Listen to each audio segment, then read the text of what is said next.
Okay, so just getting things set up for the meantime, but looks like we have the players here. Let me load up the maps.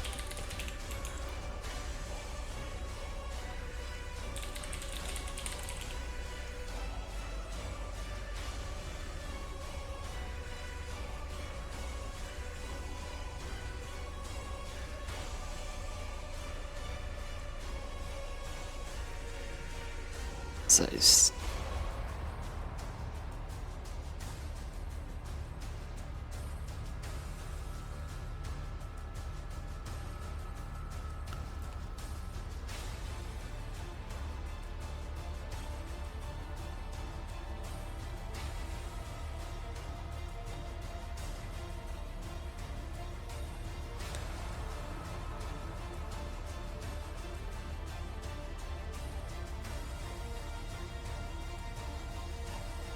okay, so that's that event done. So let's bring up the rules, as well as the brackets and the Forbidden League map spinner. So let's spin a map for our two players this evening. Map is going to be Calderas Desert. Still hate how loud that is. Calderas Desert is the first map. Are both players okay with the map?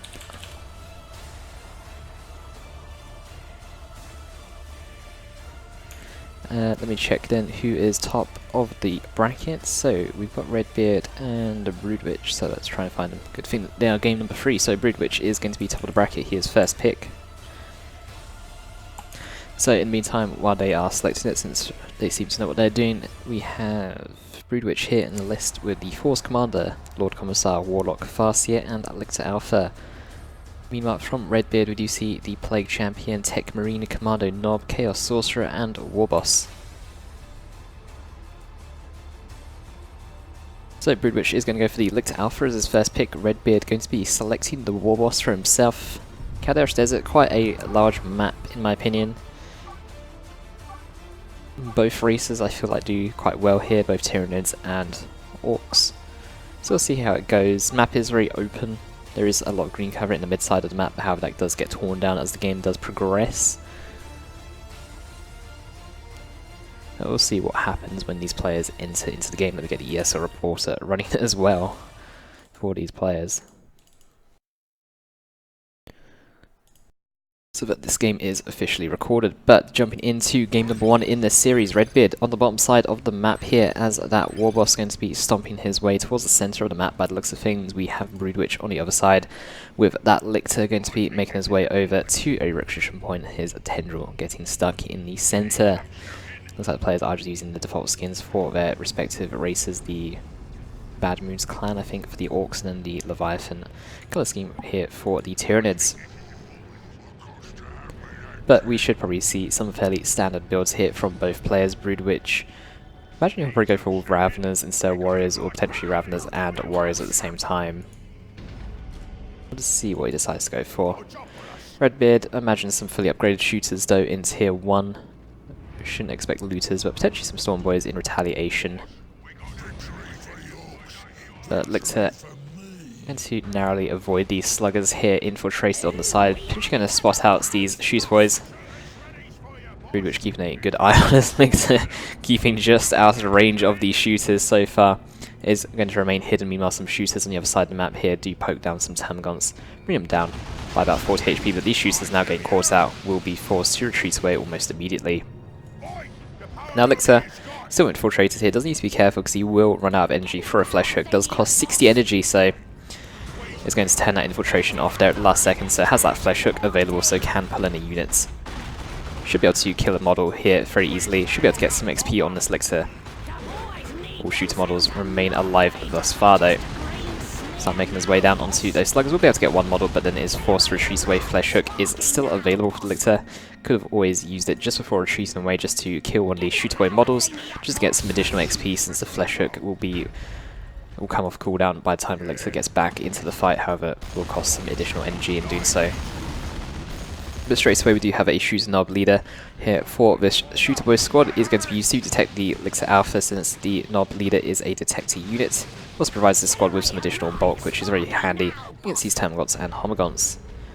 Shooter does pretty right in melee combat, to be fair. Prevents Termagants from being able to melee down your shooters as easily. In fact, I think the shooters will probably win in melee with the knob leader here, since he does hit like a truck. But Elixir comes in once again, did retreat fairly early there, so it does have quite a lot of health remaining. Is even going to get a special against that one model at the very end there. Flesh Hook does come in, but it's going to be slightly too late to try and pull it off the point. Also, thank you, Marvelous soon will die for the follow. Already some Warriors, going to be the first purchase here for Redbeard. Not Redbeard, sorry, but for Broodwich. Warriors do provide that basic synapse to Tyranid units that provide them with some additional health in a nearby area. And thank you, Furitus, for the follow as well. But Warriors able to leap into combat, having power melee by default, are going to try and work their way down onto this shooter squad. Actually taking it down with quite a few hits there. Didn't realise they would be able to kill model that quickly. But we do see a Pain Boy on the way here for Redbeard. Pain Boy will allow these sluggers to be in the fight a bit more aggressively. We should also see Burner upgrade for these sluggers as well at some point. The Burner upgrade providing these sluggers with additional 20% HP, making them a bit more effective in combat, since they do have power melee on 2 models, making them a bit more slightly better against these Warrior Brood on the field. But the damage amounts is the same, the power melee is slightly beneficial compared to regular melee against heavy infantry. But the Warboss, though, just being a one-man army here, catching out these Termagants, able to kill quite a few models here. Hard Boys has been activated on him, does provide him with some additional tankiness. Does need to be careful, though. He's quite extended on his own. Homagants are backing away, so nothing to really follow up on retreat path. You know, our Termagants are getting caught out even more, so another model is going to... might even lose a squad here if Broodwich is not careful. The Warboss decides to back away. Meanwhile, on the other side, we have some shooters and Pain Boy going to be engaging each other. Warriors will be able to force off the shooters. Meanwhile, the Elixir going to force off that Pain Boy. We do have the Toxic Miasma upgrade. Toxic Miasma upgrade is really nice on Elixir. It does slow down units by a small amount. It does also provide 65 melee DPS and damage over time, so very effective at picking off these Orc models. Very good against commanders as well. Single target damage from it is quite high. But from Broodwich, though, we've not seen any additional units as of yet, just more upgrades are being pumped out for his additional units. Haven't actually got any upgrades on these Termagants as of yet. The Crippling Poison upgrade, or the Toxin Sacs upgrade, which gives you the Crippling Poison ability, should be very useful against this Warboss. Crippling Poison will snare a unit in place, allowing you to kite back, so very effective against this Warboss. Will prevent him from getting into your face as easily, but still Warboss with 966 HP, very tanky, can withstand 2 Termagant squads tankiness fairly easily.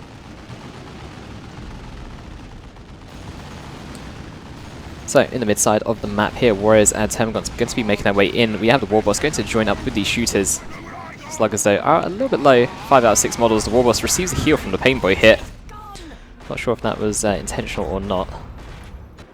And on the other side, we do have some shooters getting poked down there by that Elixir and by some Homagants. Homagants with their Adrenal Glands upgrade does provide them some additional tankiness and damage. Also increases their melee charge as well, or melee leap. But Elixir does need to be a little bit careful, getting detected here by some shooters. He's going to try and go behind some green cover, and we'll be able to tank behind some green cover, but all the melee units will just get surrounded against this Elixir.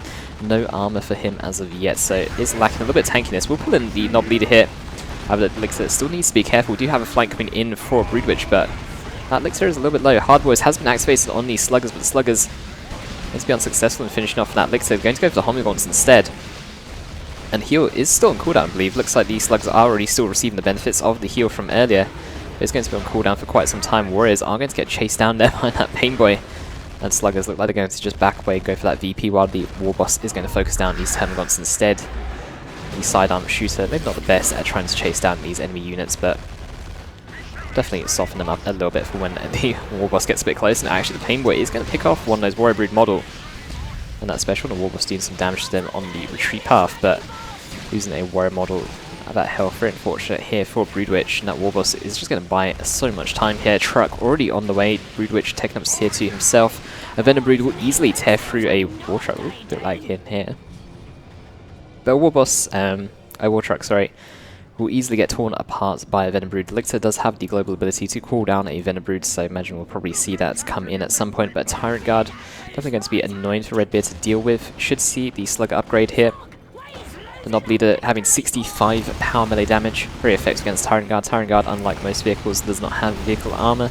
It's just 2,500 HP of super heavy infantry, so very vulnerable to power melee damage. Does get vehicle armor when it enters its shield wall formation, so we should see that at some point. To try and defend against these sluggers if the Tyrant Guard is left on its own. The Redbeard is going to be trying to push in here. Painboy Heal comes in, and once again, reduces the burn upgrade, finally coming in for the Slugger Boy squad, does provide them with the additional 20 HP, so even more effective when they have that Knob Leader, but that Knob Leader getting poked down here by the Elixir. Special comes in from the Sluggers at the last second, and Termagants may end up going down. Hardware is activated, now the Warriors under big threat here. Knob Leader already falling down in this fight, and the Tyrant Guard is going to join in here. These Sluggers need to be careful, as much as they've got Hardware activated. You need to be careful about reinforcing, so going to be entering this truck here. Tyrant Guard should be able to get a hit on 2 on that. Meanwhile, Painboy is going to be end up fighting the Elixir here, and I think the Elixir is going to win it, especially with that special. Tyrant Guard will have enough damage on retreat. Tyrant Guard's going to be able to pop down that Painboy. That's a big loss here for Redbeard. Painboy quite expensive, 350 requisition and 30 power, and I'm not sure why this game is lagging as it is, but definitely not the internet. You know what, Tyrant Guard is going to try and chase down these shooters, and also thank you for the follow request. I'll give you a name call out after this game. I ended up missing that due to watching the Painboy die. But Redbeard still has these Sluggers fully upgraded on the field, 1200 HP. They can still be very effective, especially if they make use of the truck nearby. But without the Painboy heal though, it definitely makes it a little bit harder, especially as Painboy could have upgraded these Sluggers in tier 2, could have given them some additional movement speed or damage. Generally tend to go for the movement speed upgrade since it's more effective, since it is 1 movement speed, so the equivalent of having the Swarm ability activated. That Tyrant Guard though is taking so much damage, but that Knob Leader is probably going to go down here. Shield wall formation has been entered at the very last second. There are no tank busters on the field to actually deal with the vehicle armor that is currently equipped with at the moment, and Slugger's still reinforcing. I don't know if this is very cost efficient here for Redbeard at the moment, but so many units are dying. That Elixir now starting to make focus here against the Slugger Boy squad. Termagant's forced off the field. His second squad is still here, but is forcing melee against these Sluggers. Does need to be a little bit careful about getting too close. That Elixir though has just been doing so much work throughout the engagement. Level 3 now. Meanwhile, Warriors are making their way back in, but the BbBoS is going to try and tie them up at the very end, and that Tyrant Guard is still barely alive. It's just out regenning ever so slightly. 170 HP, in fact, it's actually dropping slightly, and again, I don't know why this is lagging. Might need to remove the observers from the next game, just so there's less people. The BbBoS though is going to be forced off. The Tyrant Guard is going to be able to live overall. Rippers have also been called in here, and Warriors need to be a little careful about getting caught out by these Sluggers. That Tyrant Guard though is probably just going to remain in shield wall formation for quite some time, just going to sit there and regen up as much as possible for the next fight. And the VPs 432 to 120. Broodwich quite far behind in VPs, although that might have not been a very cost efficient fight there for Redbeard. Did buy a lot of time very aggressively outside Broodwich's base, preventing any sort of map control being gained from him, since he was having to focus on defending his Tyrant Guard, keeping that alive and keeping his power alive at the same time. You know, Termagant's on the right hand side, going to try and cap up a little bit the map. That Tyrant Guard will fall back to base to try and regen up a little bit more. Already has full energy again, so can activate that shield wall formation when he does get back to base. You know, these Sluggers still level 1, surprisingly, despite the amount of action in this game. Meanwhile, the Elixir Alpha on the other side, level 3. You know, Termagant's also level 2 apiece. These shooters still level 1 as well apiece. So overall, it looks like Broodwich has had a bit more efficient time killing Orc models in comparison. You know, Power Claw here for the BbBoS, something to finally counter this Tyrant Guard's vehicle armor. That BbBoS definitely going to be a massive pain. Warrior Brood will need to be very careful about bleeding any sort of models against him. Meanwhile, ooh, the Knob Leader actually just goes down with a Flesh Hook immediately. That Elixir though is quite low. Looks like Elixir is going to be able to just about get away. Venom Brood called into the left hand side as well. That truck is so low at the moment, even taking rear armor hits there. One more shot will do it. And that truck now out of control is going to crash, but really far away in fact. Manages to avoid this and go around the corner instead. One in some additional time. You know, Termagant's getting caught out here by the BbBoS with that spiky armor. It's actually affecting the nearby units as well. You know, on the mid-side, Sluggers are going to make their way in. We do see the Swarm ability gain activated, provides you with an additional 1 movement speed for a short duration, also reduces the amount of incoming range damage that you do take. And Warrior taking a lot of damage here. Homagant's getting knocked over due to the Synapse knockback. Tyrant Guard is going to try and provide some assistance. Looks like Homagant's are just going to absolutely melt here on the retreat path. Venom now vulnerable. They're now the next target for these Sluggers. Hardboys has now expired, but user choppers has now been activated. Look at the damage on this Elixir though. He nearly just died in a few hits. Those forced off the field. This Tyrant Guard does need to be very careful as well. If he can get the Knob leader, he might be able to win this fight. It's going to be a very close one, but you know, BbBoS on the other side of the map has been able to wipe some Termagants, and that Tyrant Guard is going to be able to survive. You know, there is this other squad of Termagants here, but Broodwich currently paying attention elsewhere. It looks like he may end up losing this squad if he's not careful. A lot of units have been thrown on both sides, but both players do have enough to get out another tier 2 unit if they so desire. So we'll see what they can do. That BbBoS, so level 5 now, after going on that one-man killing spree on the right-hand side. And GG has been called by Broodwich unsuccessful in getting the VPs required. He is going to try and go in for the mid-cap, but with it being a 2-0 cap, it's not going to happen in time. And with that, Redbeard is going to take game 1 to himself. Broodwich going to be 1 game down at a slight disadvantage.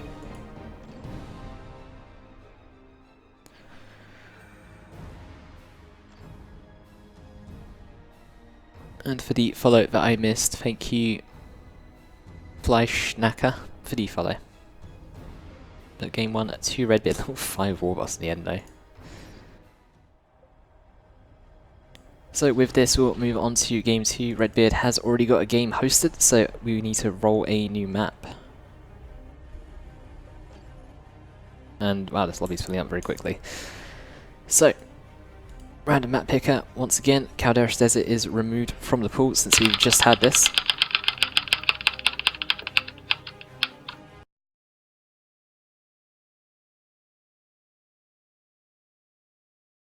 And Greentooth Gorge is going to be the next map. That's Lab and Dragon. This is a tournament, or it's a league rather. So currently we're in the group stages of this Elite League Season 4. So players have been given 3 weeks to play all their group stage games. For those who come in the top 10 within the Elite League, they qualify to the next stage, which will be a then standard tournament format. I can see if I can get a link for you, which includes more of the details about the tournament.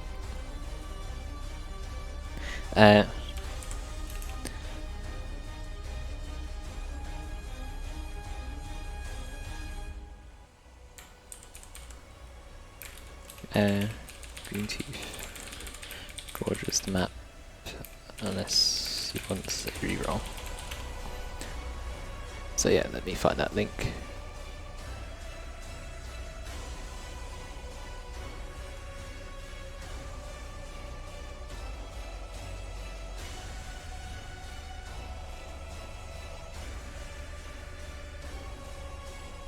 So link just posted in the Twitch chat there. That is the thread towards the tournament.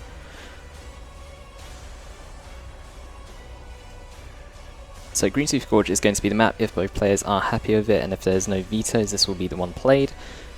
And with this, Redbeard will be first commander pick. And for some reason Steam does not block friend requests coming in, but I'm happy to add Ben to my friends list anyway.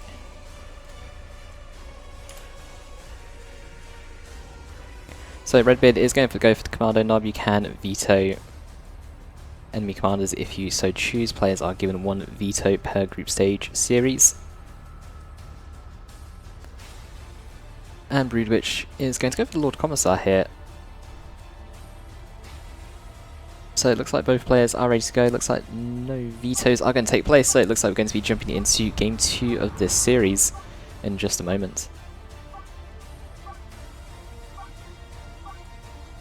So, although we're playing Dawn of War 2, Lamb and Dragon, we do play on a mod called the Elite mod, which is a mod aiming to try and rebalance the game out a little bit in comparison to the previous state that it's left in.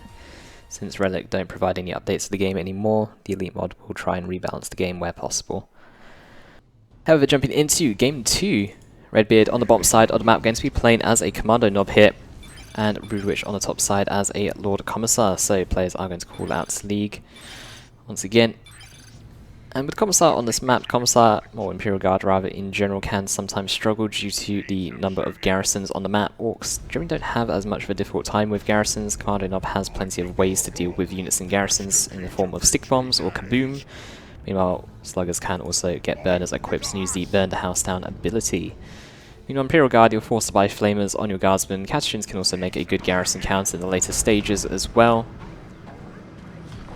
But overall, garrisons can be very annoying to deal with until you do get those Catechins out or do get some Flamers on your Guardsmen.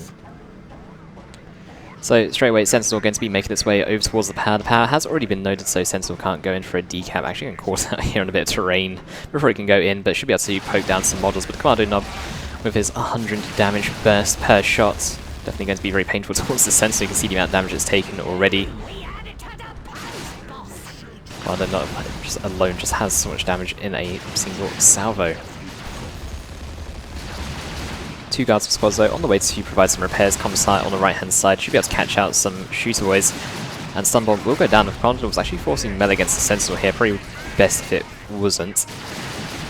But looks like Redbeard's attention has been divided to the other side of the map as the Commissar is going to try and chase down some shooters. The Commissar's sidearm probably the strongest in the game there. 23 DPS I believe it is in range, so very effective at picking off light models. Already the shield has been burnt through there on the Commissar. Garrisons can be made use of, and we already see Shooter Boy squad going to enter one. These Shooter Boy squad onto the left can enter that left hand garrison as well, but can't shoot at the Commissar from a certain angle, so Commissar going to be forced to back away for now, likely forced to retreat away, where we can try and make use of some shot blockers, but some sluggers are on the way to provide some melee counter to him. We do have some looters already on the way. Looters can be used to set up an ambush against the enemy Sentinel. Looters with the infiltrate ability can be very annoying to deal with. Sentinel, where it can detects at a very short range, generally too late. And since looters do have the highest damage, or the highest burst damage at point blank range out of all setup teams, you can easily take out Sentinel if you're not paying attention.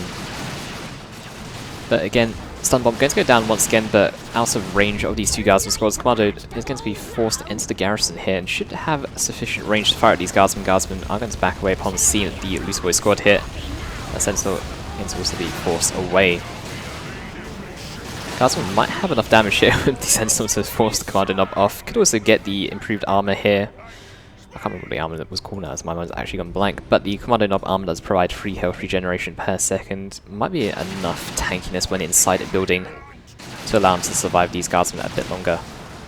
Users are going to try and set up a bit more aggressively. The Sentinel does have Stomp, but probably a bit risky to try and go in and stomp these looters away. The Sentinel is the target here instead of the Guardsmen. So the Guardsmen are going to be split up by Broodwich a little bit. Meanwhile, the Commando Nob's Stun Bomb is still on cooldown, and Sluggers coming in on the rear side. We'll be able to catch out a few Guardsmen models here, and then overall the push is going to be supported. You know, on that Commissar on the other side there, taking a lot of damage is so low. 3 HP is what he'll get away with in the end. You know, the Commando Nob still aggressively trying to pursue the Sentinel.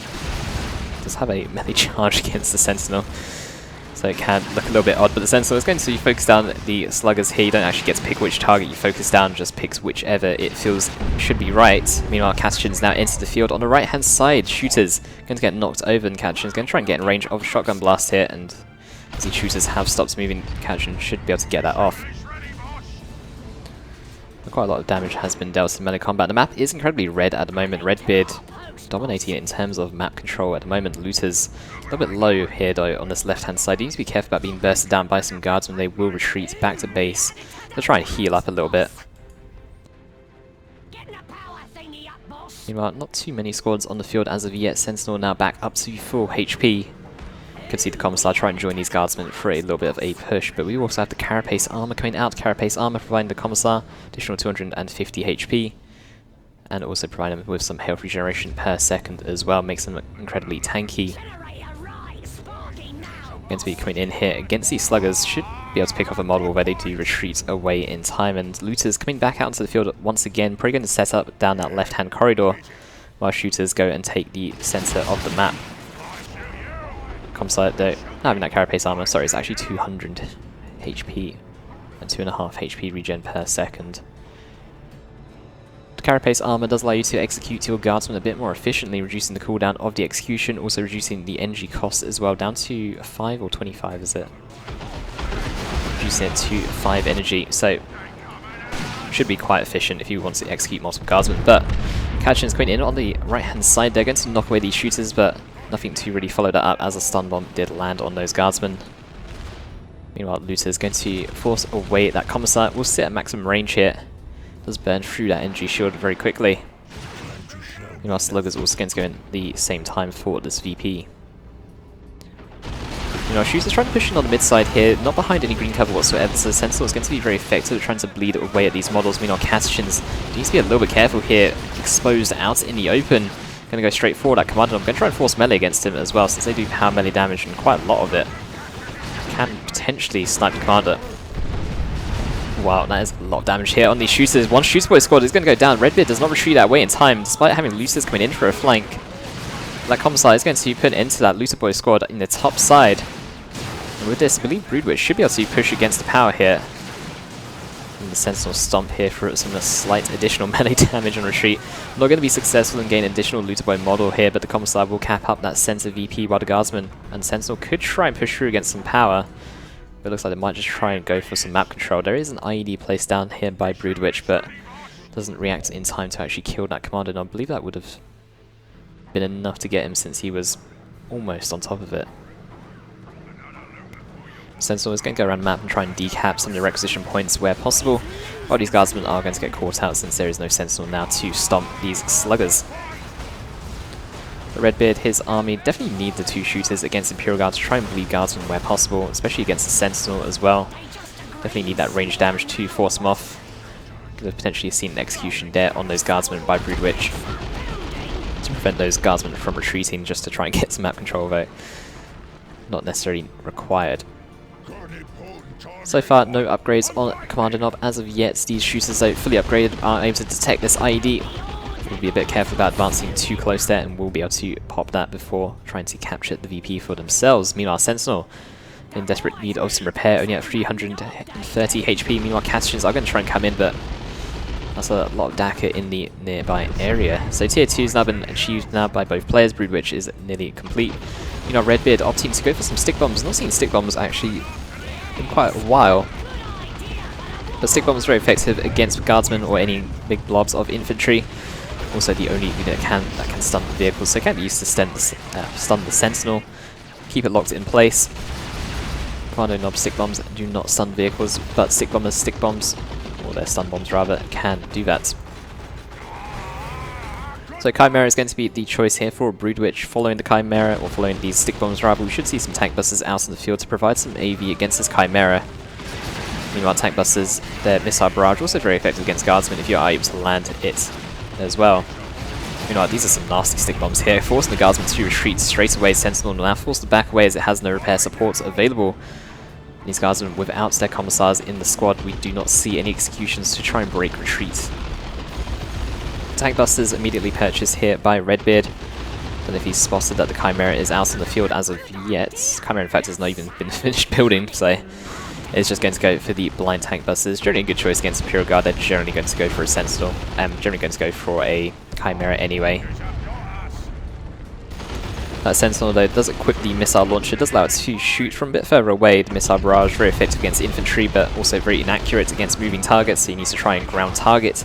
You want to try and have a chance of hitting a moving target. Meanwhile, that Commissar, very bravely going to try and fight the Slugger Boy squad, will lose, surely. Meanwhile, these stick bombers here in the mid side trying to keep control. Some stun bombs will go down on these Catechins, but will just about miss. Meanwhile, the Commissar, still trying to fight these sluggers here, is going to be forced to retreat in a second, surely. Meanwhile, some nice damage dealt here by the Catechins, but stick bombs are coming in. Stick bombs have 80 melee skills, so we'll be able to easily demolish these Catechins in melee. Should be able to get special after special. Although, sluggers, oh, they're so low. 2 HP in the Catechins. Oh, no. That's quite a loss there for Broodwich. Trying to go in for the kill on the sluggers, ends up losing the Catechins instead, and Now Chimera is out on the field, and stun bombs do end up missing here. So Chimera will be safe in the meantime, is loaded up with Guardsmen for now. But the VPs are in favour of Redbeard. Meanwhile, shooters do make their way towards the mid-side of the map. Guardsmen can try and bash power, but Guardsmen with the default weapon is not the most effective, especially without Commissars in the group to provide some additional models and damage.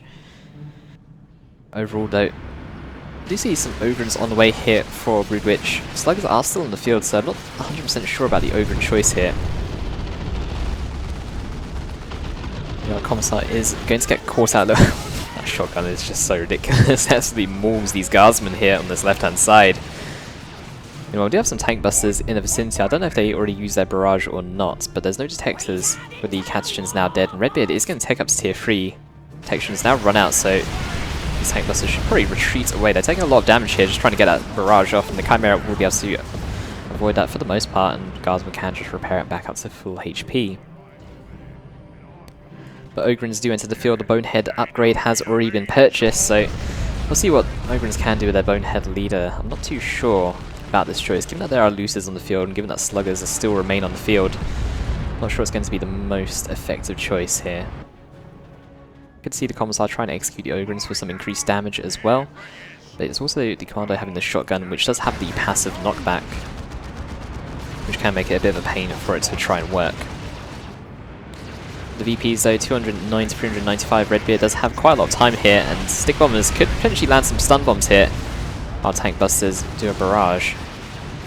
Don't know if stun bombs are out on cooldown at the moment, but Redbeard currently on 69 red, so probably not having enough red to actually use these Orc abilities in the meantime. In that sense, I'm just being really annoying on the right hand side, just going to try and decap everything where possible. And Ogrins do then make their way through the mid-side of the map. The Power Sword has also been purchased here by the Commissar. Does allow him to inspire his allied units with every sword swing, very similar to the Force Commander's Battle Cry ability. And against this squad here, we should see the Slugger Knob Leader get repurchased again upon seeing these Ogrins. Definitely needed to try and fight these Ogrins on the field. You know, like Chimera, looks like Broodwich going to try and sit very defensively, knowing that he has a bit of a weaker army. You know, I'm not too sure about that barrage here. Stun bombs are not going to get thrown down as of yet. Ogrins have taken quite a lot of damage so far. Meanwhile, that Commando Knob has used the shotgun blast already.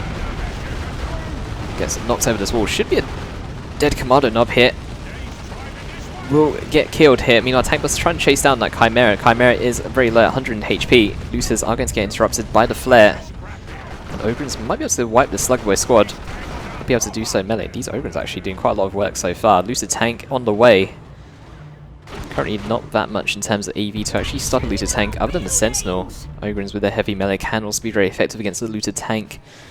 So we'll see what it can do.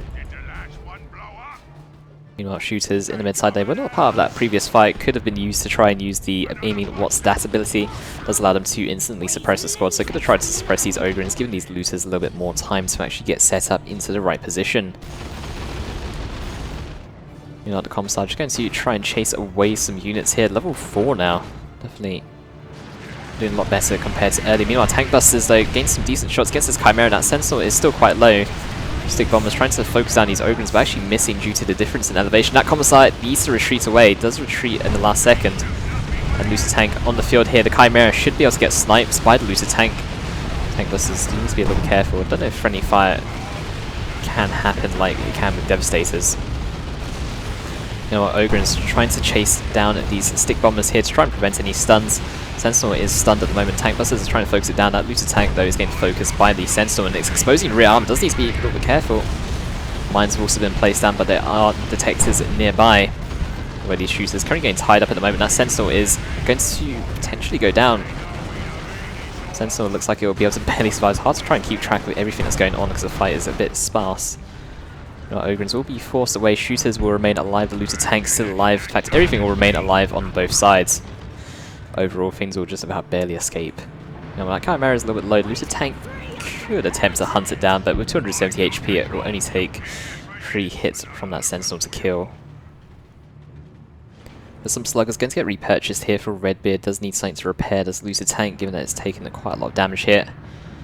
Could could even see the improved armor plating for Lucid Tank just to provide it with some additional tankiness. But still, Redbeard not having much red in total here, so won't see the big shot ability get used. Also, thank you, Jake Nianiels, for the follow. Now, Guardsmen, still no Commissar upgrades here for these Guardsmen, which I'm a bit curious about. There's some really nice stick bombs here, forcing the Guardsmen to retreat. Commissar can try and execute them on retreat to prevent them from going back all the way to base. But we don't see that happening here from Broodwich. You do have the Stubbornness upgrade as well, but the Stubbornness upgrade not the most effective when your Guardsmen are not nearby to provide that support to the Commissar. You know, our Sentinel on this right-hand side does need to be a little bit careful, could get caught out by these tank busters and looters. But Sentinel now, level 2, so does have a bit of additional tankiness in comparison. Looters are going to try and set up against this Commissar. That looter tank, though, is still so low at the moment. And oh, that could be a dead Shooter Boy squad. There is a mine on retreat, and he's just going to get sniped by the pistol instead. As the Shooter Boys are detectors, they are not affected by mines on retreats, but the Commissar can easily shoot him down if he does get in range, and he's going to try and work his way onto this Lucid Boy squad. Mines on retreat, very effective here, 30 HP. I don't know if the Commissar's going to have enough range damage with his pistol. Lucer's even leveling up midway through the fight, providing him with some additional health as well, and we did have some Melter Stormtroopers, but they did get caught out here. So Lucid Tank will just about live with 100 HP, but Sluggers currently deep into the fight here, so no repairs are available for the meantime. Meanwhile, some more mines on retreat here, going to kill a couple of Tank Buster models, and Commandos have been purchased. Commandos are detectors. Tier 3 units does have the Love to Dack ability, allowing you to knock down enemy units. This can be very effective at stopping a Guardsman blob. Also, thank you, Xanajo, for the follow. The Commandos are going to ignore that mine there for some reason, so they're going to try and infiltrate. Looks like Redbeard is going to make a focus on the VPs instead. And Broodwich has no detectors with the exception of the Sentinel, which is a short-range detector. Some mines have been placed down on that other VP, but that's not going to stop the Commandos. Any units that can detect mines will not set off mines upon stepping on them. However, the Sentinel or Broodwich should react appropriately when he does see the VP is starting to get decaptured. Meanwhile, Ogryn's going to try and chase down some looters here, going to use their charge to get into combat. But Commando's going to come in from the other side to try and knock him over, but I don't know if there's really much to follow that up. Looters will be able to get set up just in time. Stick Bomb's going to try and go in here, and Stick Bombs do have the higher melee skills, so they should be able to get specials against these Ogryns, but definitely can't win a melee fight outright. Yeah, especially if they are going to throw grenades midway through the fight and try and focus down this Guardsman squad here. But Commandos do need to be careful here, having to retreat through these Ogryns, especially if the Commissar tries to go in for an execution as well. And Commandos bleeding quite a few models. Sluggers are going to try and join the fray, but these Sluggers have not received any upgrades so far. You know, Lucid Tank does need to be careful. Melter Stormtroopers are going to come in. They don't actually have enough energy for a Melter Bomb, so decide to back away for now. Sentinel, it should switch over to its anti-vehicle missiles and try and focus down that Lucid Tank. Does actually get a shot off, but looks like it lands against a Slugger model here on the ground. Generally having very low accuracy against infantry, you generally don't see it hit infantry too often. Meanwhile, Lucid Tank is going to try and go in here. The Commando Knob going to be able to knock over those Guardsmen, but they will be able to reinforce fairly easily. Tank Buster is going to come in with a barrage. Meanwhile, Melter Storms will try and go in for a snipe against this Lucid Tank, exposing rear armor. Lucid Tank will need to be a little bit careful. There are no Ogryns in the fight as of yet. Meanwhile, these Sluggers very low. Needs to keep them alive. Does need the repairs available. But this Commissar is just a one-man army in the backline. Tank Busters force off the repairs on the Guardsmen are going to be a bit too much for them to actually face alone.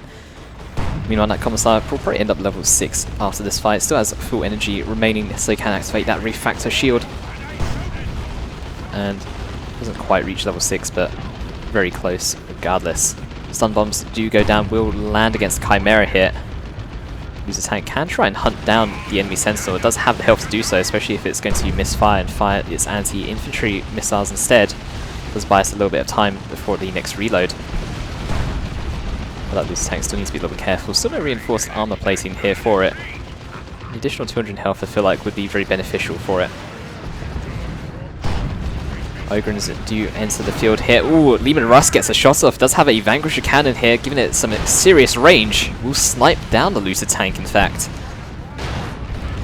The Vanquisher cannon having massive range, massive single target damage with the Lucid Tank going down. Redbeard is going to call GG. It does mean that we will move on to Game 3 of the series between Redbeard and Broodwich. So Broodwich hasn't played many of his Elite League games. I believe this is maybe his first series, actually. I think he might be one of the players that didn't get a chance to play any during week number 1, so he's trying to play a bit of catch-up now.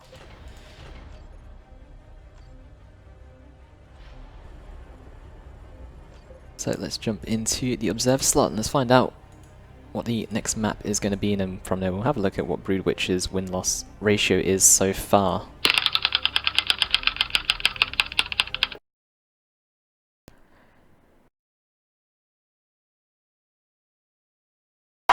So into Jungle with Ducks is going to be the map.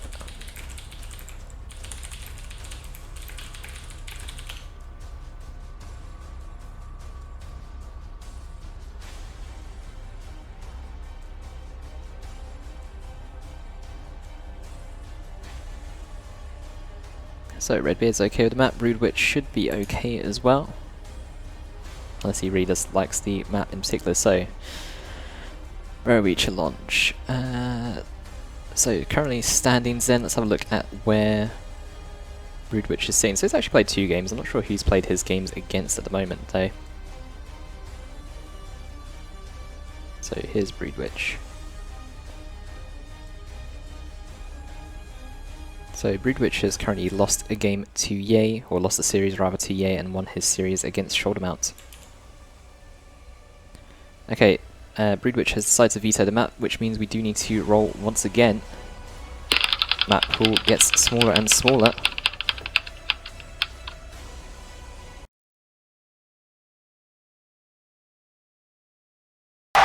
So Outer Reaches is going to be the next map.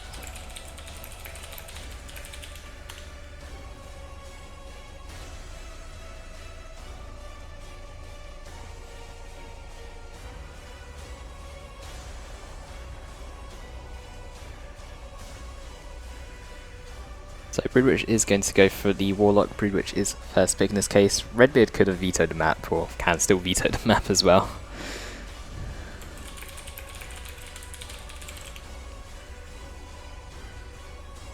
Okay, so Redbeard is going to veto the Warlock, so Broodwich will be forced to play the Farseer instead. Redbeard probably going to bring out the Tech Marine or Plague Champion on this map, I'd imagine. Is going to go for the Plague Champion instead. So with that, I believe all vetoes are now done, unless Broodwich wants to veto the Plague Champion as well. However, it doesn't seem to be the case since Broodwich did Ready Up instead. So the map Outer Reaches generally is a very small map. It's very difficult to get a triple cap and try and maintain a triple cap due to how close the natural VP is to base. Sometimes it can feel a bit difficult. Eldar I definitely think do really well on this map, but the Plague Champion is also very good because of how small the map is as well. So we'll see. Farseer definitely has a lot of tricks that she can make use of, but the Plague Champion is just a strong commander overall, and that's who we see on the right hand side. Going to be played by Redbeard. Meanwhile, on the left hand side, Broodwich going to be a Farseer here, going to be using that Exodite skin and going for a very odd capping order, I believe. So from Broodwich, we should see a 2 Dire Avenger build, given that he's capping his power very late. Generally, we do see a lot of Eldar players these days, if they do try and skip the second Dire Avenger squad, they will go for power immediately to try and place down 2 generators, so there is that second Dire Avenger squad. CSM do make their way towards the bottom side of the map as well, but I think these Dire Avengers might have the cap just in time, can try and back away behind some green cover, and then force a drawn-out fight against the CSM. There we go, they're going to immediately back away. No node, since Broodwich can't afford a node as of yet, but Banshees do make their way towards the bottom side of the map to try and force off the CSM squad. They can easily retreat though, since their base is not too far away, but we do see some Heretics coming in to provide some support to the CSM, and I do find this a bit of an odd capping order though. So Banshees are going to come in here with the Heretics and CSM. They should be able to win a fight against a single Banshee squad. Heretics will just keep guard here of the CSM while they try and poke down the Banshees in range. So Farseer is still on camping duties. Dire Avengers do make their way towards the mid side of the map, and Broodwich will reclaim his, or will finally claim his natural VP here, while Banshees make their way towards the top side of the map, not wanting to fight that CSM Heretic combo on the bottom side. DAs, which were under fire initially, are going to be forced off now. Fortunately for Broodwich, no models have been lost as of yet, despite the squad being down to nearly 60% HP. And Banshees on the top side of the map do need to be careful of the Heretic squad that is there. Play Champion actually makes its way towards the mid side, so Banshees could try and engage that Heretic squad. And should be able to win against it fairly easily. The CSM squad not firing though. What we want to try and do is try and move back and then try and come in at an angle where your CSM are facing. They will be able to shoot in the direction that you are facing, so it can be useful rather than facing a particular direction and you having one model or no model shoot the enemy squad at all. The Farseer though is going to make our way towards these Banshees. We don't have any upgrades here as of yet, other than the aspect of strength upgrade for these Banshees that provide 10% health boost to the squad. Also provides the heavy melee X-Arc once tier 2 reaches. Also gives them the fleet ability and also the Howling Scream ability, which allows you to suppress squads, but Heretics are going to try and chase in here. The Farseer does have Guide available from what I can tell, but Banshees are going to be forced away. CSM going to try and force melee against the squad on retreat here. One model will fall, but overall nothing too major. Now the Farseer is getting a little bit caught out here. Does need to be a bit careful. It's going to be focusing down the CSM squad, as the CSM squad does have less melee skill in comparison to these Heretics. Farseer has a higher chance of getting some specials. These Heretics are actually taking quite a beating. Here they are going to be forced into retreat, and the CSM squad is quite low at the moment. Dire Avengers might be able to pick off a model here. We don't have the Mucus Discharge available for the Play Champion as of yet, so there is no healing available. I believe the CSM squad should probably just back away at this point before they do end up losing a model. They're so low at 200 HP, but they're still remaining in the fight behind some green cover. Dire Avengers can try and force melee here. There is no grenades available. Heretics are going to come in from the rear.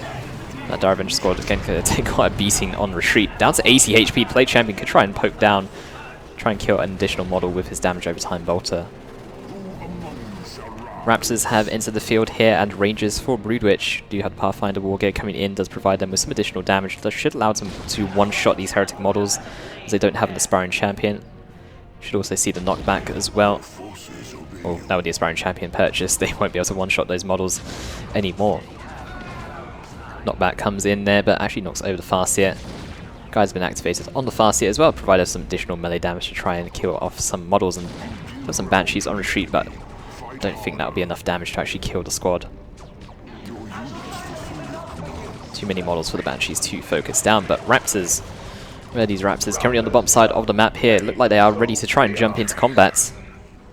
Heretics, we do have double Aspiring Champions here for these Heretics as well, so Banshees will have a bit of a tougher time trying to engage any sort of melee squads. And there's that much support available. Looks like Rangers going to try and go in to try and poke down some of these Raptors or CSM, but Raptors just going to sit behind the shot blocker here. And Aspiring Champion Heretics having the ability to detect stealthed units. These Rangers, their plan is going to be spotted. So the Farseer is going to come in once again. We do have the Ghost Helm on the Farseer as well. Does allow her to suppress a squad. Does 240 heavy melee damage over 6 seconds, so very effective at picking off Raptor models. And very effective. Ooh! Banshee's actually special the Raptors away from the grenade there. Very unfortunate for Broodwich. Meanwhile, the Ghost Helm does allow a Raptor model to die. A really nice grenade here with the suppression, doing a lot of damage to these Heretics, but these Heretics were considered melee combat. Although this move here by Broodwich, he just ends up throwing his Banshees in. That's going to be a dead Banshee squad. Instead of attack moving, he misclicks a unit then, just ends up moving instead. Oh, that's really unfortunate. That was a very well set up fight here for Broodwich, but unfortunately that mistake does cost him an entire squad here. You know, I'll play Champion and CSM going to continue to advance a little bit further. These Rangers still getting caught out a bit. We'll end up losing a model here, but they'll be fine on 2 models out of 3. But CSM with Heretic Worship on the backside here will be able to apply a lot of pressure over Broodwich. You know, play Champion doesn't need to be too careful. Doesn't need to worry too much on retreats from any grenades as such, and range getting quite a little bit. Again, do need to try and keep at their maximum range where possible.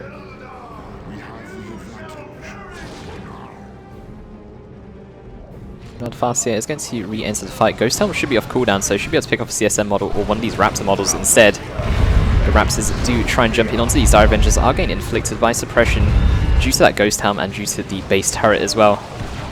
Grenade does go down. A second grenade has been thrown here on this Raptor squad. Really nicely done here. Farseer might be able to pick off an additional model here on retreats with her default weapon, but as much as it doesn't do much damage. Might be enough to take down the one model that is very low. But in Broodwich's case, he's not going to be so fortunate. Meanwhile, Heretics taking quite a beating here in range. These two Dire Avenger squads dealing quite a lot of damage, and their second Ranger squad was on the way, does get cancelled in favour of Guardian Weapons team instead, and one generator has already fallen. A second generator is likely to fall as well. All grenades have been used. No grenades are available for retreats for the CSM squad as far as I know, although Dire Avengers look like they're trying to position themselves as such.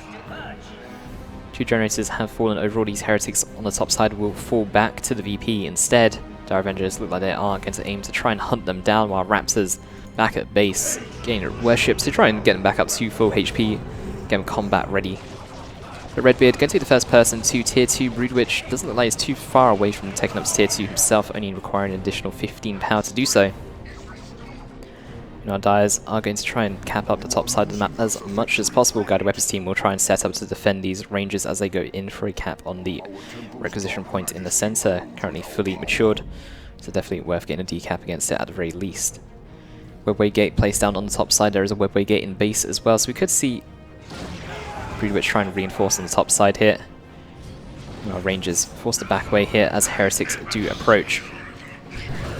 Looks like Webway Gate has gone down. Not sure if it has been spotted by Redbeard as of yet. If any Heretics do make their way towards the top side, it will be spotted though. And Blood Crusher on the way. Broodwich, I don't think he's really got much in the way of countering that grenade.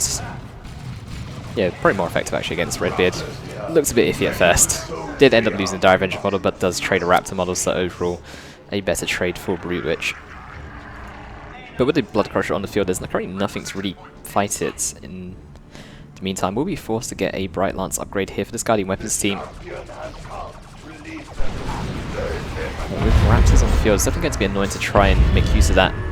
Farseer could see the Ghost Helm get used here, but I believe it's on cooldown, and this Raptor Aspiring Champion is going to be a bit much for the Farseer to fight, but she remains in this fight nonetheless. That could be a dead Farseer. Raptors don't have enough energy to jump once again, but there is a Blood Crusher on retreat, and 1 HP. Wow, actually you're going to get away. If Raptors just had a single bolter shot that landed, that would have been a dead Farseer. Very fortunate here for Broodwich, definitely needing some of that luck in this game at the moment since he is behind. The Blood Crusher though, definitely able to exert a lot of pressure on the field, currently uncountered for now. Broodwich could try and aim to get Wraithlord on the field. Falcons are a bit too much of a pain to try and make use of, easily countered by Plague Marines on this map due to the pathing. It'll be very difficult to try and path in the top side of the map since you are forced to go certain paths. I don't know if the Falcon is small enough to fit through some of the gaps, so overall I'd say a Wraithlord's a bit of a better purchase since it won't mind so much. But we do have that Bright Lance upgrade here to try and counter that Blood Crusher. The only issue is like Bright Lance does not slow down enemy vehicles. It does have a high rate of fire, so it does allow you to poke down a bit more effectively, but with Heretics worshipping this Blood Crusher, even at 600 HP can still feel quite tanky.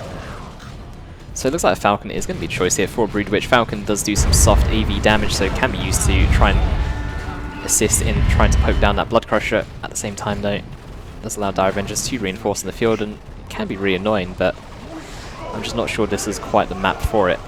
Noxious Cloud goes down on these Dire Avengers, they're forced to fleet away, and Ghost Helm Raptors end up getting out of range as it was used at maximum range. And that Bright Lance platform is taking a lot of damage here. We'll be able to get away with 2 models alive. Plague Marines have been purchased here by Redbeard in anticipation of the vehicle coming out on the field. Since Broodwich has not purchased anything else tier 2 and has not lost his generators that often, should definitely have a tier 2 units out by now, if not a vehicle. So Falcon going to be on the field here. Going to start working its way on these Raptors out in the open. Raptors going to try and go in for some rear armor hits, although they may end up losing the model here due to this aggressiveness. Falcon can be guided like any other units in the Eldar army. Bright Lance has been set up once again, but the Plague Champion is focusing down that Bright Lance platform. Does need to be a little bit careful about that. So Falcon under guide can definitely hurt quite a lot, although needs to be careful about pushing in a bit too far. Plague Marines have entered the field as well. Currently in base at the moment, going to be taking a bit of time to make their way all the way over. And that is a poor retreat path hit from Redbeard. We should see a nice grenade on retreat, 2 grenades even. But these grenades unfortunately are going to be off target here, so the Heretic squad will be able to get away overall. You know, our Rangers haven't really been contributing too much in the engagement, have just been off to the side capping where possible. So Broodwich, currently down by over 200 VPs, is trying to capture as many VPs as possible here, trying to make use of these Rangers, although they are going to run out of energy to infiltrate, although currently in a position where they wouldn't be spotted as such. You know, Redbeard in control of the majority of the map, going to reclaim his natural VP, and is going to make a push here against the natural VP here. That right lance platform needs to be careful, does retreat away, but I think the Blood Crusher might have enough damage to kill it. It will kill it. And with that, that relies on the Falcon as the only source of AV. Falcon is getting slowed down by these Plague Marines, but they do have a long reload time. The Falcon, though, doesn't have much space to actually run away to. Another shot will go down. Blood Crusher, with its heavy melee, can try and chase the Falcon into base if it so chooses. Two Dire Avengers are on the field, though, to provide some repair support to the Falcon. Although that Falcon needs to be careful, can squeeze through that gap. Where are these Dire Avengers, though? They are inside this Falcon. Another missile shot. And with that, I believe Redbeard has secured his way into the third game here, and I believe he will win the series overall. Broodwich is going to call GG. And the map looking incredibly blue for now. Broodwich, unfortunately, is going to lose game 3. Does mean that Redbeard is going to be our victor in this series.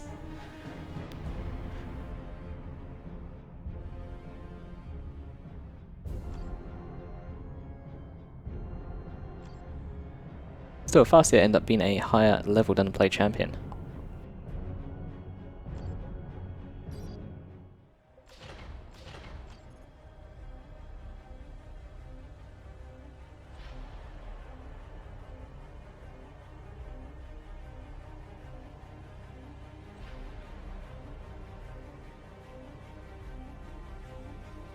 So Piano has got a game up for League, so we'll see if Broodwich is going to play against Piano.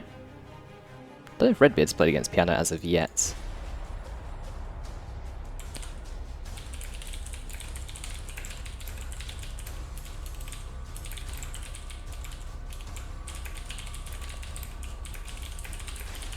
But actually, in fact, I know he's not played against Brood. I don't know if he's played against Redbeard as of yet. Where am I looking? Is Broodwich still online? Broodwich has actually come offline for now.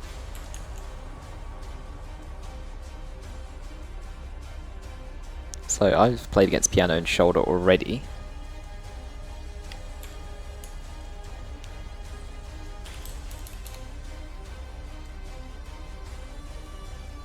So let's have a look, see if anyone is online. Want to play the games. I still need to play against Adilla. We'll see if Adilla is up for playing our games. At the same time, I need to play against Broodwich, and I've played quite a lot of my games so far. Let's have a look at the standings anyway. So I need to play against Adilla, Brood, Fathom, and Local. There's only 4 games I've got left. Yeah, I played 13 games, so I've only got 4 games left now.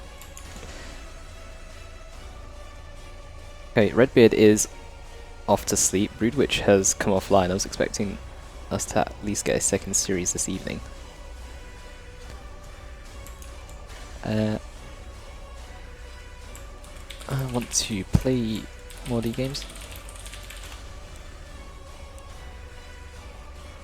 Hopefully we can get some more League games anyway tonight, rather than just one series. See what Broodwich has to say. So Dilla has not responded. Ben's online. Yeah, if Ben's online, you can play him Shoulder. Ben did add me just now. Probably not for a while, a few things came up. Fair enough. Do you want to play League games versus Shoulder?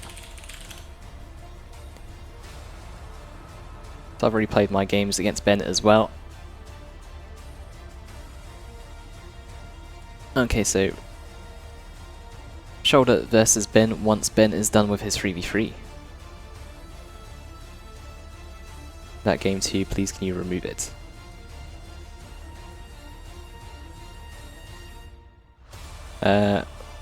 Probably not. You know, because I'm going to refresh this map picker thing since we've well, we are now waiting for our next series. I have no idea who's the host now.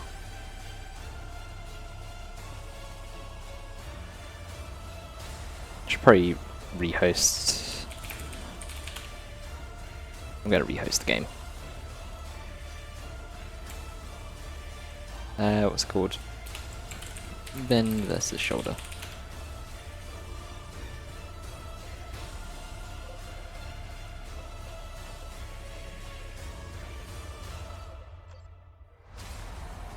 Don't know who Saber is, but we'll let Saber observe. And we'll get Shoulder in the game. Shoulder's already in the game, so that's fine. So we're just waiting for Ben to try and finish up his series. Floyd's also coming online, so I wonder if Floyd will play a game. The Shoulder and Floyd played against each other.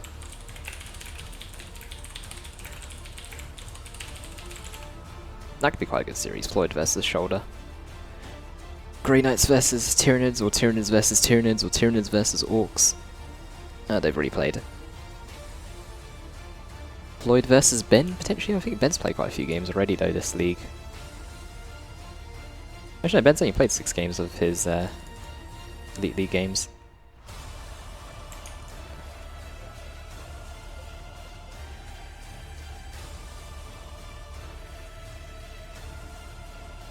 Not had a response from Adilla as of yet.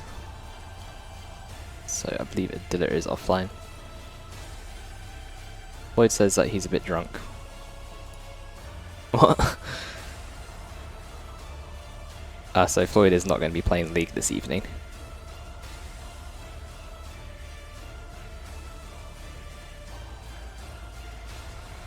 There are casual games on Elite League, there isn't just League games on only. Just that while Elite League is going on, there's just a lot of focus towards it in comparison to regular games.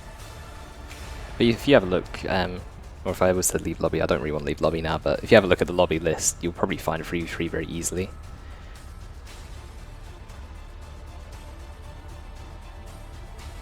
And even Floyd here, playing some 3v3 casual games as opposed to League games, since he's currently drunk at the moment, so if you guys want a slightly easier chance against Floyd, now's your time to play a 3v3 against him. And here's Ben. Ooh. Random map pickup.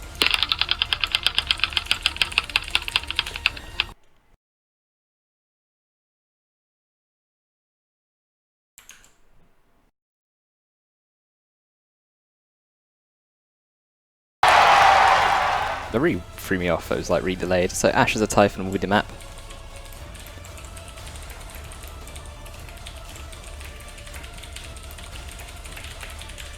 Let's find out if they're happy with the map, and let's find out who is actually going to be first pick.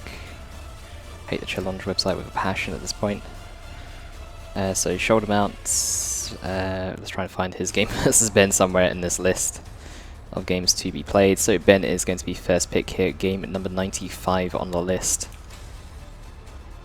Ben is top of the list, so you are first pick. And Floyd is sending me more messages. What's Floyd messaging now? You know, Floyd will play, but after one series I'll do Ben versus Shoulder. Have you played against Ben yet? So Ben is going to go for the Farseer. If Shoulder does not veto the Farseer, then Shoulder will pick his commander, either Tyranids or the Brother Captain. So it looks like Floyd wants to play against Ben afterwards. I'll find out from Ben after if he wants to play another.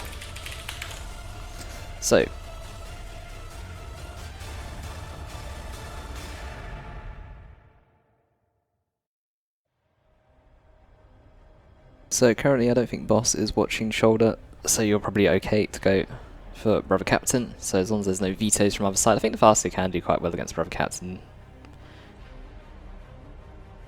As far as I can tell, no, he is not in the chat. Oh no, Boss is in the chat, okay. You know what, it's too late. Grey Knight versus the Farseer, it's been set in stone, both players are ready, so let's have this series.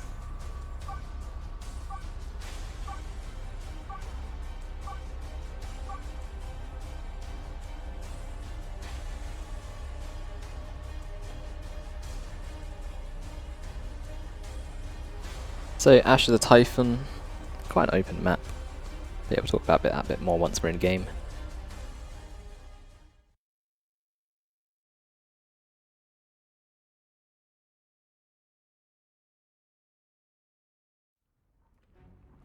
But jumping into our first game of this series between these two players, Ben 1993 on the bump side of the map. I'll refer to him as Ben as short because that is a bit easier.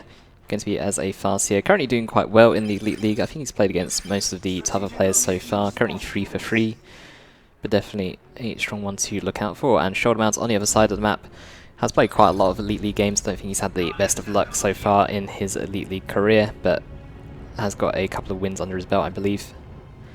Has definitely played against all the tougher opponents so far, but has been promoted from Division B to Division A as of this season, since there is no Division B. But Shoulder, playing at Grey Knights, first Grey Knights game I've actually cast, I think, in the Elite League series. I think he's one of the few players who's actually got it selected. Well, I'm saying actually, no, I played against Twala Lee, who was playing Grey Knights, so I tell a lie. But Ash's Typhon, a very open map in comparison. There's not much green cover to make use of, so definitely can favour certain situations over others. In comparison, the map is also a bit bigger, also a massive shot blocker in the mid side as well, with these, well, with this massive crater, with these walls being hard to pass through unless you are an ASM or a Raptor squad, or have a teleporter pack available. But 2 Dire Avengers here for Ben, 2 IST for Shoulder. Only green cover, only yellow cover in fact to make use of. I don't know if these heavy rocks though count as green cover instead, but the Farseer is going to be able to find herself an IST squad to try and fight. No guide has been activated as of yet. This IST is going to bleed a model here. Farseer will pick a model and then go for a decap almost immediately. Meanwhile, some Banshees in the mid side of the map do need to be careful of a strike squad. So I'm just going to apply some pressure here on the generator farm. Should be able to secure themselves that generator. Do see we had Hammer Gain activated here on the Brother Captain, giving the nearby units additional 1 movement speed. Ben straight away, not wanting to fight. This is just going to retreat his Dire Avengers and Banshees away after getting a little bit of damage dealt here. And it's going to be the Nemesis Force upgrade here on the Strike Squad. So in the most recent patch 2.9.2, we did have a change to the Strike Squad where the Cybolt ammunition upgrade was made a bit better, improving the damage from 40% to 65%. So we've been seeing that used a little bit more so, but Shoulder is going to stick to the tried and true method here of the Nemesis Force upgrade, going for the melee focused upgrade instead. Does provide the Strike Squad with higher melee skill, higher melee damage, and also some additional health as well.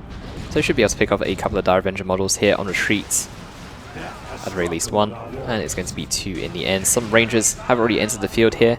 Rangers will be used to try and poke down these IST and also knock over the Strike Squad. Meanwhile, Farseer is coming in for a flank. Banshees and Dire Avengers will sandwich in from the other side. So Guide been activated on the Banshees, maybe a little bit too early here, as Guide isn't going to be able to make too much use there in range. The Banshees will get on top of the Strike Squad, but the Strike Squad, having 17 melee skill, do have the ability to special Banshees, and their special can be quite painful. It's come down to who can special who, or who decides to remain in the fight a bit longer. But 2 Strike Squad models do fall here, so Ben coming off advantageous in this fight. Meanwhile, the Brother Captain still just going to be very annoying. Let's get an additional Banshee model at the very least. Brother Captain though, just very tanky, 900 HP. Cannot be suppressed like the Chaos Lord. And overall just very annoying to deal with. Can also get the Blessed Aegis, does allow him to use his energy as a shield. And with that, the Strike Squad can also provide energy to nearby units, can give 40 energy to a nearby unit, so can be really annoying when combined with the Brother Captain's Blessed Aegis. Operatives are going to be the next purchase here for Shoulder. Operatives will have a bit of a hard time on this map due to Rangers already being out on the field, due to it being quite open. So we'll see how they do. Farseer could also equip the Ghost Helmet as well as a further counter towards the Strike Squad on the field, and also to deal some decent damage to the Brother Captain when he tries to charge in. But I don't think we'll see it too much on this matchup. Potentially see the Doom upgrade get purchased instead. Meanwhile, 500 VPs, 480 for the VP count has been fairly equal on both sides. But Ben is going to try and set up a little bit on this right hand side here. We do see an energy shield placed down by these Dire Avengers to provide them with some green cover, since there is no green cover for them to naturally make use of on this map. And with this, Shoulder is going to be pushing in through the center of the map here. Does spot a webway gate. 75 red for a webway gate, so definitely beneficial to try and kill them where possible.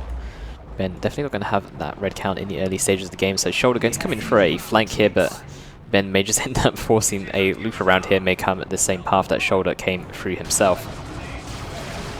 You know, Dire Avengers and IC going to be fighting each other. No grenade has been thrown as of yet. Could have potentially tried to sneak a grenade while Shoulder was not paying attention, but Ben will not have that off in time. In fact, we'll be able to catch out the IC squad here, so really nice flank. Oh, we'll be able to wipe that IC squad from half HP, so these Banshees absolutely mauling them. Grenade was also available on these Dire Avengers should the Banshees be unsuccessful in killing the squad. Meanwhile, these operatives getting detected here by Rangers. In fact, these operatives have used quite a lot of energy just trying to infiltrate around the map, and operatives are not the toughest of units, only 720 HP, so definitely vulnerable to Ranger fire. Can bleed models very easily, and there is that Doom on the Farseer. Farseer does also gain increased damage with Doom activated, with Doom weapon, sorry, in comparison to a default weapon. Meanwhile, you do see the fallback plan on these operatives, do allow them to break retreats.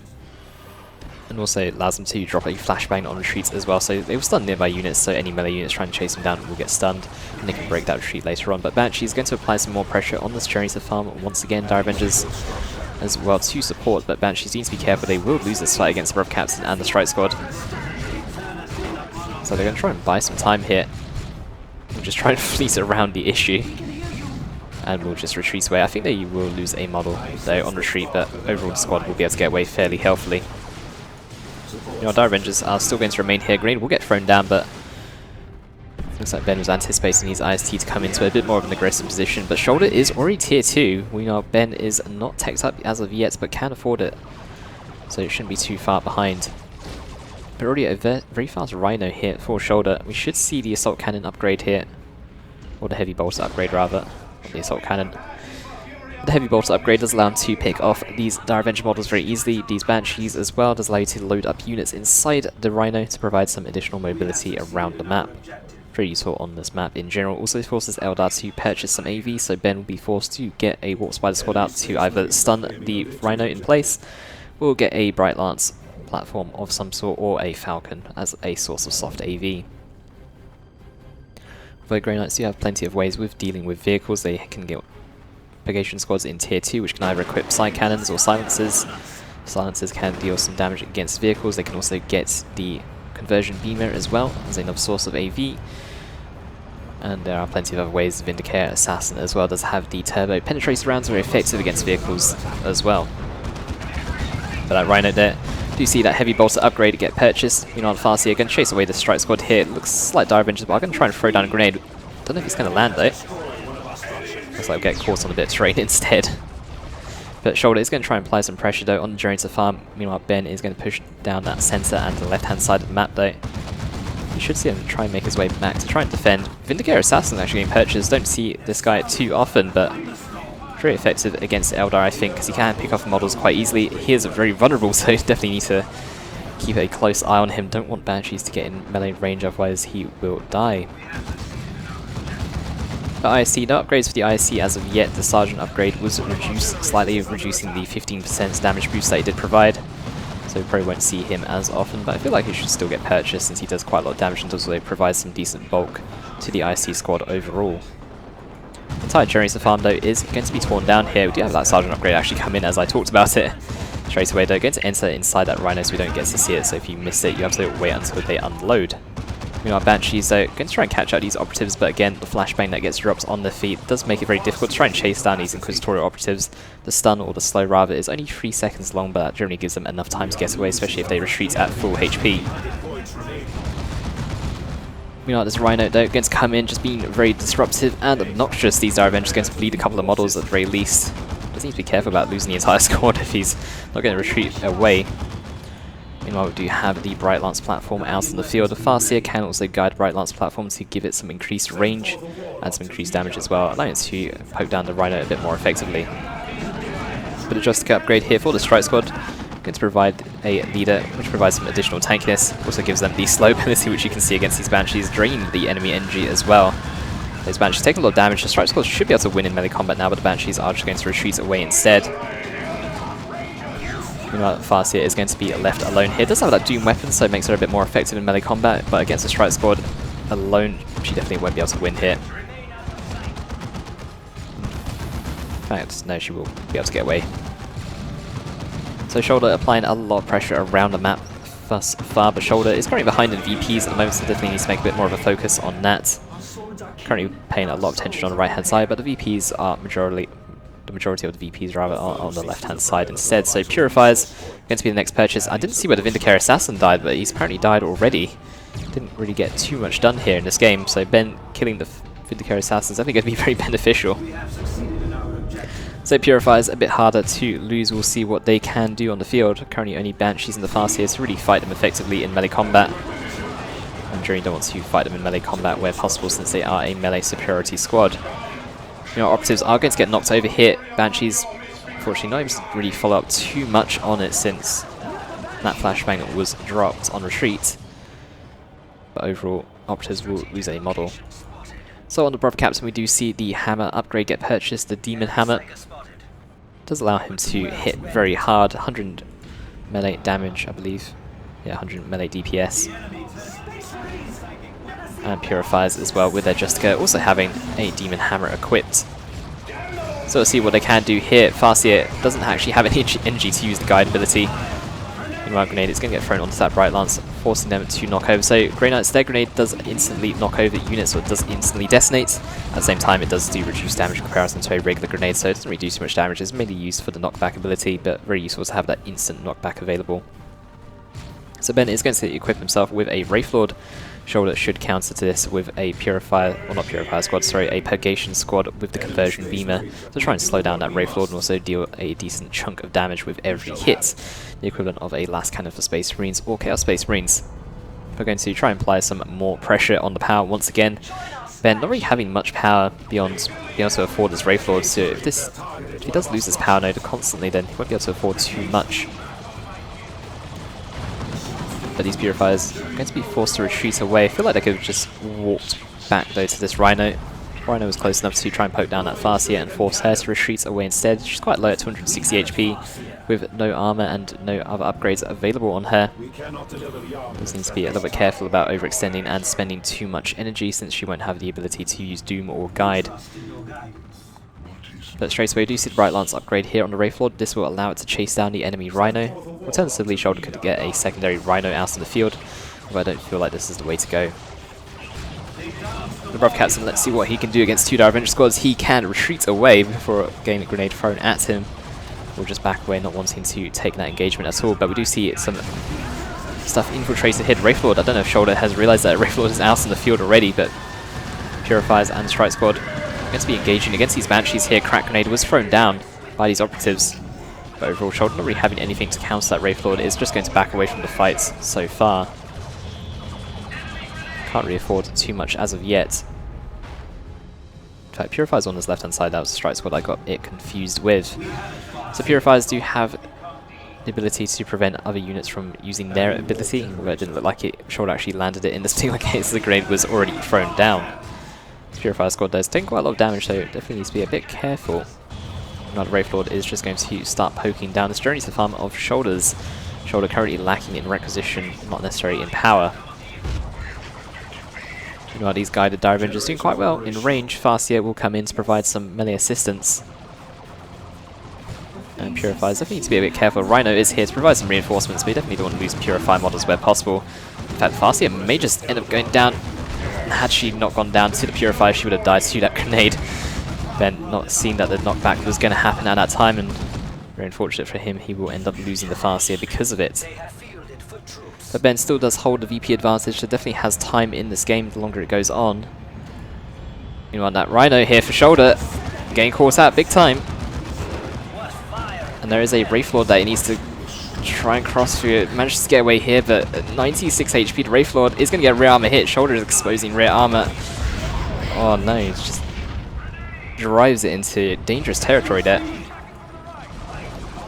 Meanwhile, these Operatives are getting caught out. Ben could potentially throw down a grenade, but I think it's already been used. In fact, these Dire Avengers don't actually have enough energy for a grenade. Do need 60 for it to be thrown down. Wraithlord will be able to pick off 3 models there himself. But we do have the Purifier squad, the Purgation squad. I keep getting these guys mixed up. Purgation squad out on the field do have that conversion beamer. Purgation squad had their health reduced when they do have this weapon equipped in comparison to the previous patch. Makes it a bit easier, or makes them a bit less tanky. However, they're currently out of range of this Wraith Lord. This Wraith Lord is just going to stick at maximum range by the looks of it. We'll just sit defensively, wait for the Stripe squad and Purifier squad to come to him instead. And surprisingly, we've got plasma guns as a purchase here for Shoulder. Not too sure about the plasma gun purchase. Does give them the overcharge shot, as we just saw here. Does allow you to instantly suppress a squad, so can be useful. But plasma guns in general are not don't really provide much benefit other than that against Eldar. So Wraith Lord will make its way towards the left-hand side, and that conversion beam it will just sit there idle on the wrong side of the map. You know, our strike squad here does need to be a bit careful. Banshees and Wraith Lord here on retreat.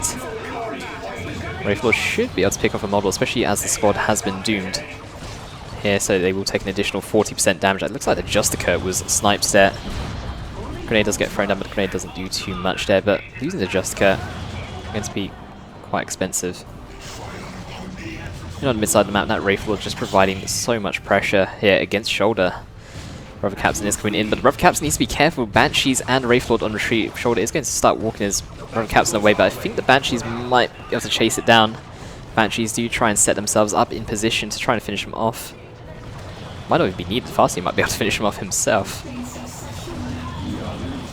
Yeah, Brother Captain will fall. Wraith Lord's wrist-mounted Shuriken Cannon is going to be... Oh no, this is a horrible retreat path for this Purgation squad. Ben instantly turns his units around. That is potentially a dead squad.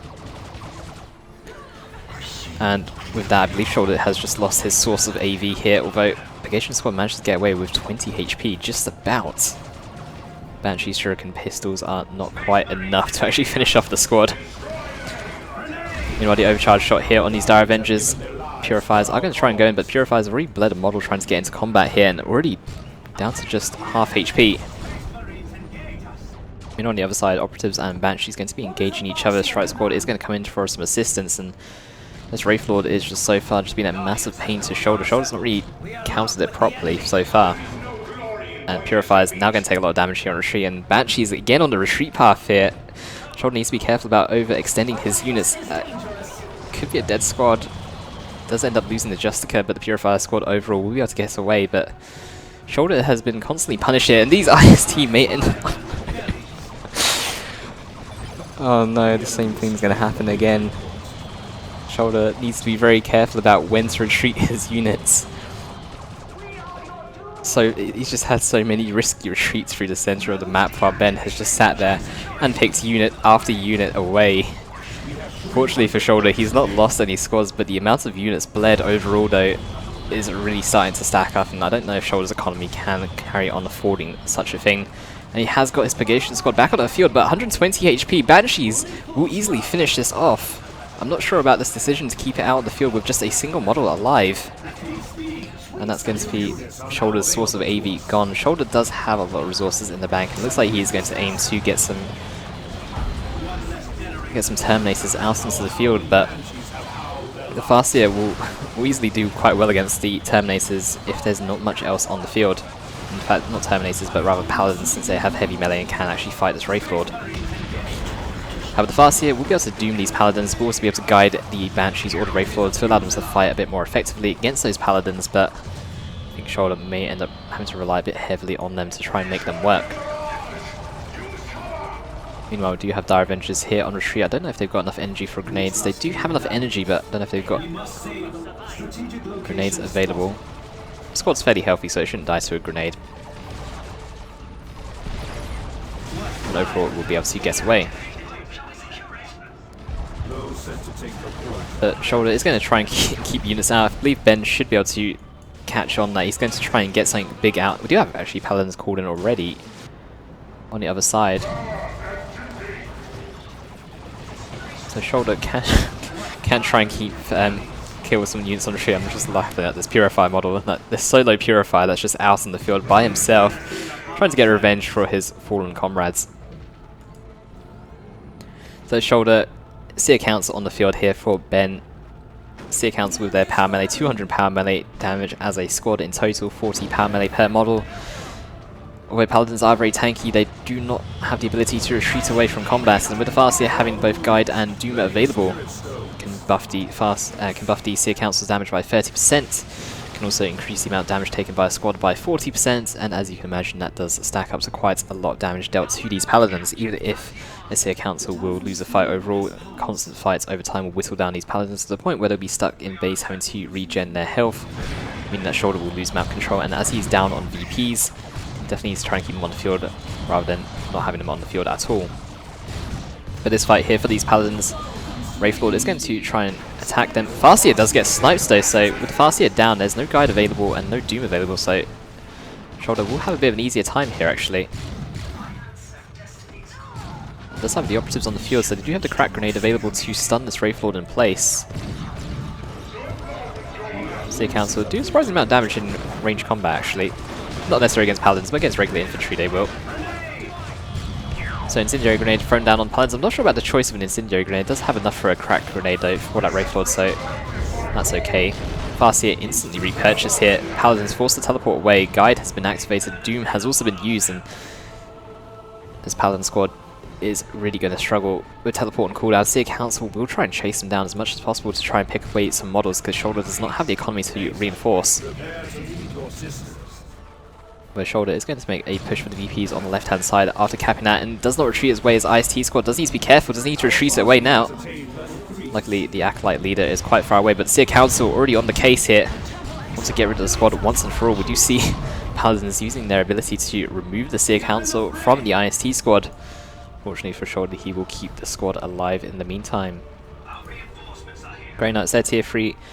Incredibly strong, so we'll see if Shoulder can actually pull a comeback in this game. Having lost so many squads in tier 2 though, definitely got his work cut out for him for now. 237 VPs to 151 Ben with a 2-to-1 cap against Shoulder, so Shoulder does need to get back out on the map as soon as possible. But with the Brother Captain currently down, Strike Squad with their Justica missing, although he's actually replacing his Justica now. There's not too much in the way of support here for this Paladin squad.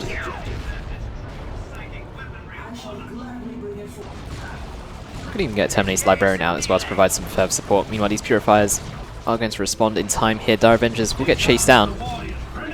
Our Rangers in the mid side just going to carry on backing away. Another grenade does get thrown down, so no grenades are available for these Dire Avengers, but these Purifiers still need some additional support if they want to try and capture that VP. Meanwhile, in the mid side though, this Seer Council is just so scary. You can even see Ben go for an Autark to provide some further support to the Seer Council. The Autark with the Inspire, with the Leap, can provide the Seer Council, and Banshees with some additional movement speed and some additional damage. So can make for a very scary force. We do have the Armor, the Asturian for the Farseer. Does allow for the Time Field ability, which does prevent any units from firing. This was nerfed in the most recent patch, so the area that the Time Field has is going to be a bit smaller in comparison. You know, this IST squad grenade is going to get thrown down here, but when you catch out a couple of models, overall the squad will be forced off regardless. What do you wish of us? And the VPs are still going down. There is the Time Field, but Time Field doesn't really do too much there. It does allow the Farseer to get a safe cap at the very least. Prevent Shoulder from trying to force an engagement in that particular spot. You know, Rangers there going to infiltrate their way to that left-hand side. There are operatives nearby, but not quite in detection range. So with a Fire Prism on the field, Ben can exert some additional pressure there over Shoulder just by trying to poke him down with some long-range artillery. See what the Purifiers can do. They do dodge 2 grenades. They do need to be careful. If they are forced to retreat away, they've got to retreat through a Seer Council, a Banshee and squad, and also a Wraithlord, and also the Farseer as well. Let's not forget about her. So Purifiers can make their way towards the right-hand VP, but this army from Ben is just such a scary melee army to go up against that even Paladins don't want any part of this. Operatives, I'm not sure about this decision. What are these operatives doing? They do throw down their flashbang, but the Seer Council are going to sit further ahead. Lucky for Shoulder that the Wraithlord does path block the Seer Council from chasing any further though. Does keep their squad alive, but just about. So the only issue is that vehicle pathing will take priority over infantry, so you did see that the Wraithlord, the Seer Council had to make way for the Wraithlord to get through. Had that not occurred, the Seer Council would have easily wiped that squad. Meanwhile, Paladins forced to use their teleport defensively here towards the center of the map, and Shoulder's just going to try and eke out a VP advantage, but I don't know if it's going to be possible with the VPs being this low and with Ben having such a scary army to go up against. In fact, Operatives did die in the end. I'm not sure where they died to, though.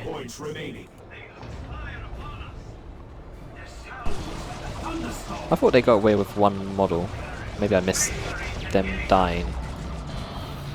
I'm confused now. But the Arm Radius are in there, going to prevent these Paladins and the Strike Squad from firing. Orbital Bombardment is going to go down here. This is very danger close, in fact. It's actually going to catch out his own Paladin model here. GG has been called here, and these Paladins getting absolutely caught out. Shoulder, with the VPs not in his favour, is going to call GG here. Ben is going to take game 1 in this series. But in the mid game, though, Shoulder ended up losing quite a few squads there, just having Ben just having his Banshees and a Wraithlord in the mid side, able to catch out so many models there of Shoulder. Ended up being absolutely devastating to Shoulder's army, otherwise the game was looking fairly equal at that point.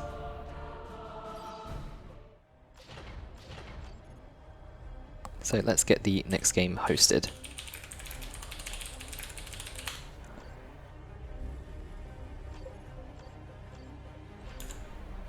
While I get a map spun up for these next players.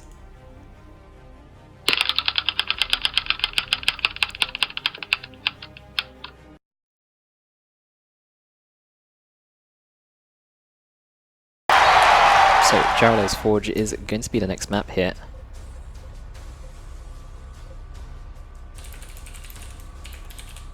Next map, both players happy with the map.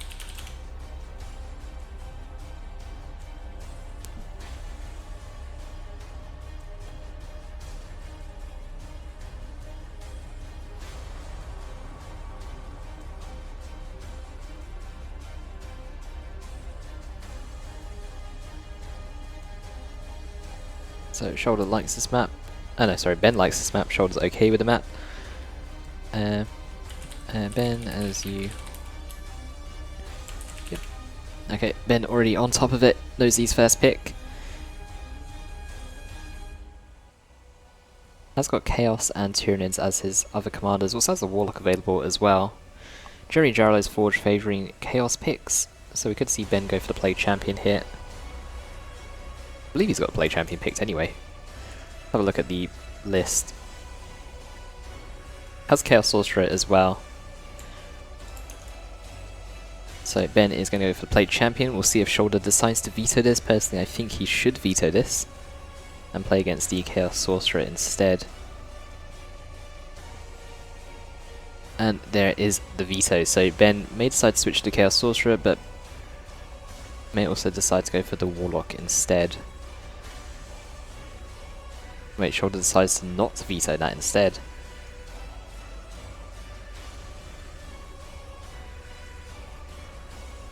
Okay, so surprisingly, Shoulder is going to stick, or allow Ben to actually have the play champion in game number 2, and go for the Elixir Alpha. Shoulder feeling confident in his Tyranids. Let's see what he can do. Ben can also be really annoying and try and veto the Elixir Alpha, but will decide to not do that. But both players are ready to go, so we'll enter into the game 2 momentarily.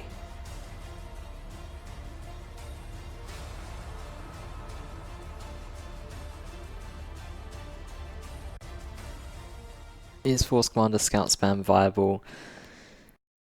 Not overly. As much as I like doing that build, it's not the most viable. I think you can have about 3 scout squads at most before you need to get something else. But starting off into game 2 between these players, Ben on the left hand side there as a play champion, going to be slowly making his way across the map, and Shoulder as a Elixir Alpha, going to be using his tendrils to feel out the map. Ben also asking not to try small mine spams.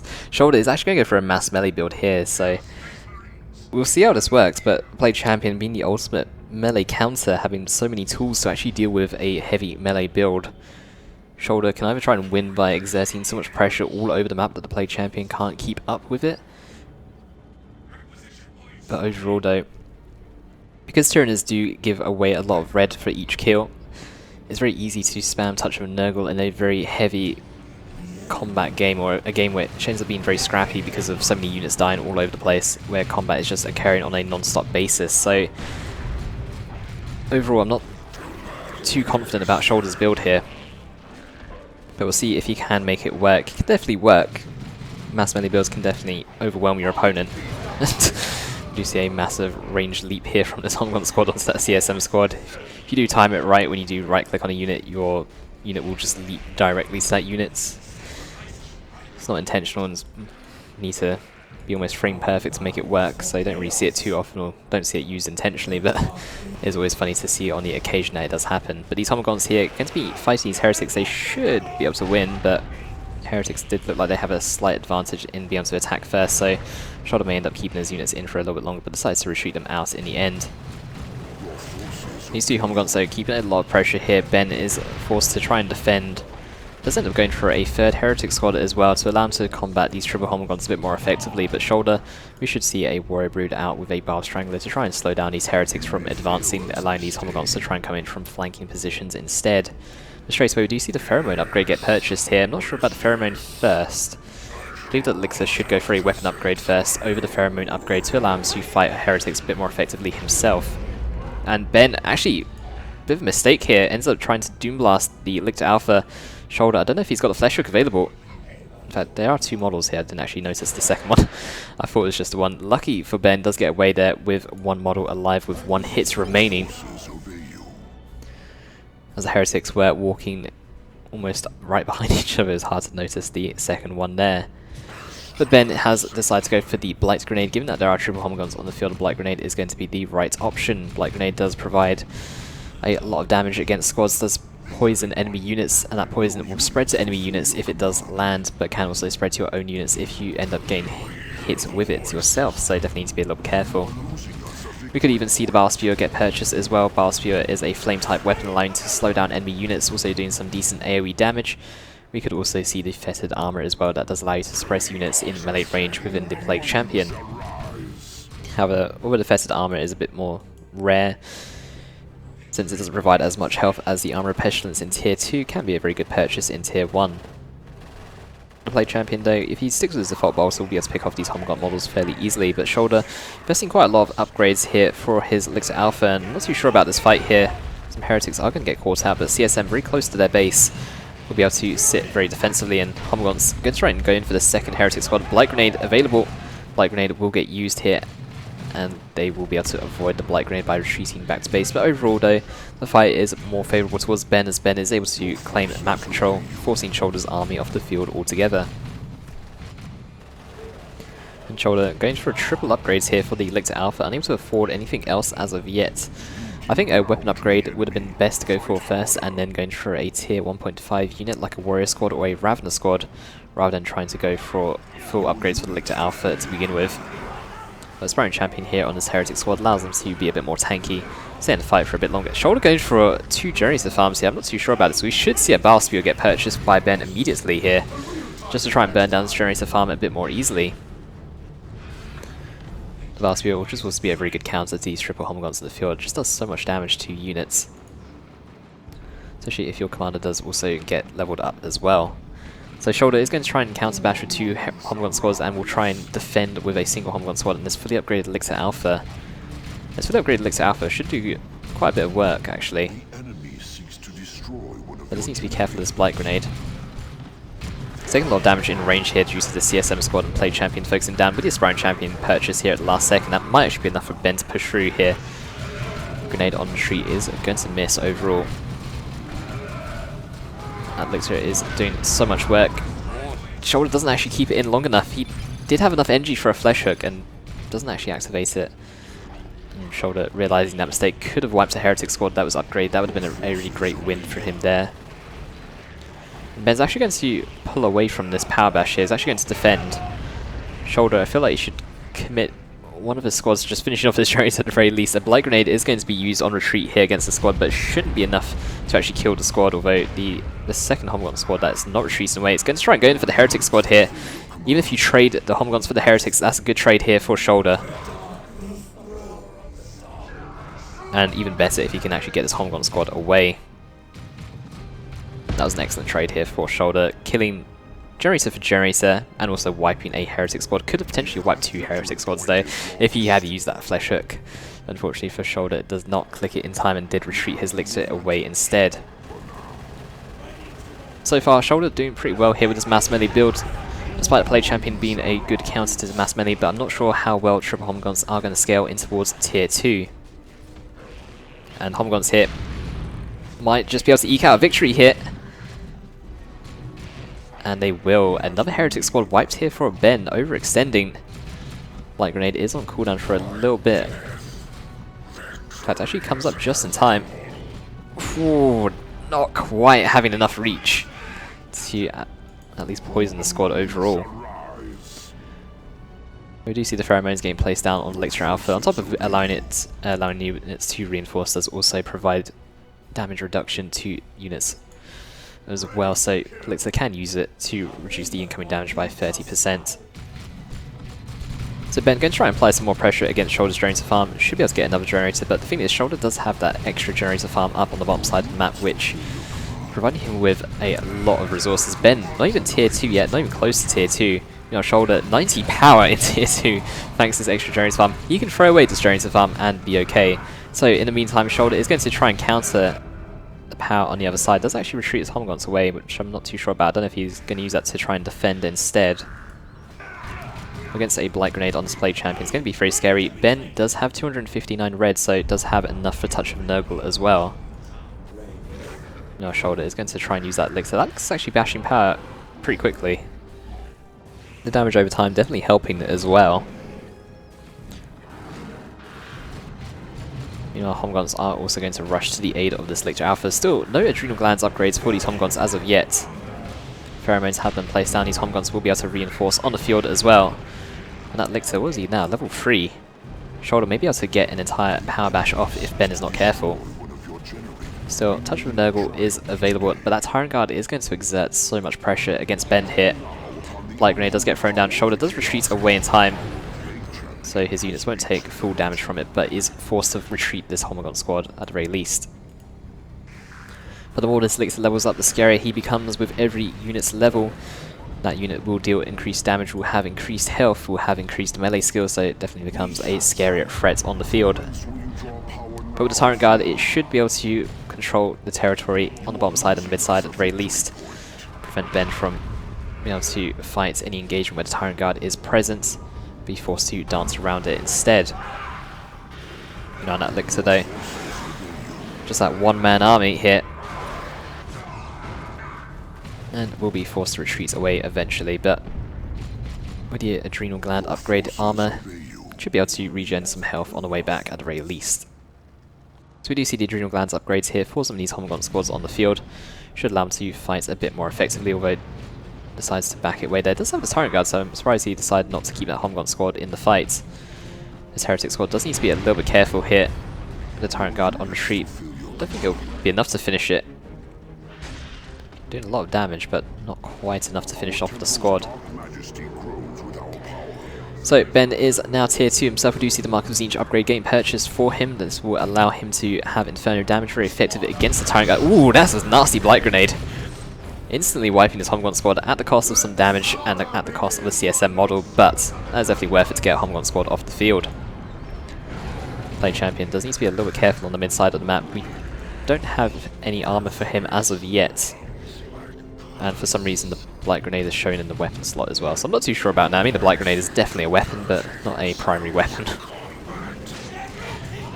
So with the Play Champion, he can get the Armor of Pestilence in tier 2, which will prevent him from being pulled in by the Elixir's Flesh Hook. Also provides him with the ability to knock back enemy units once he has taken a certain amount of damage in combat, so very useful. Makes it a bit easier to land a Blight Grenade if you are able to knock over an opposing unit. And Shoulder is going to go tier 3, still has that Generator farm up on the bottom side of the map, so definitely having so much power to spend. A Carnifex could really mess with Ben. In fact, we do have Chosen Plague Marines on the field. We don't see these guys too often. In fact, I'm probably one of the few players that tends to buy them maybe a bit too often. But Chosen Plague Marines are a hard melee counter. They do have 2,200 HP, making them very tanky.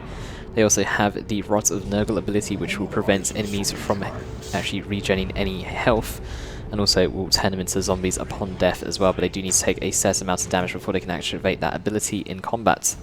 And that was something that was recently introduced in the most recent patch. So Shoulder has decided that he wants to try and buy some Spore Mines. Spore Mines probably not required as much now that most of the heretics are off the field. In fact, Shoulder's done a pretty good job of dealing with 2 heretic squads already without any Spore Mines himself. So he's going to try and make his way to try and defend his power there. If Shoulder can get a Carnifex out on the field, he'll be in a very good position.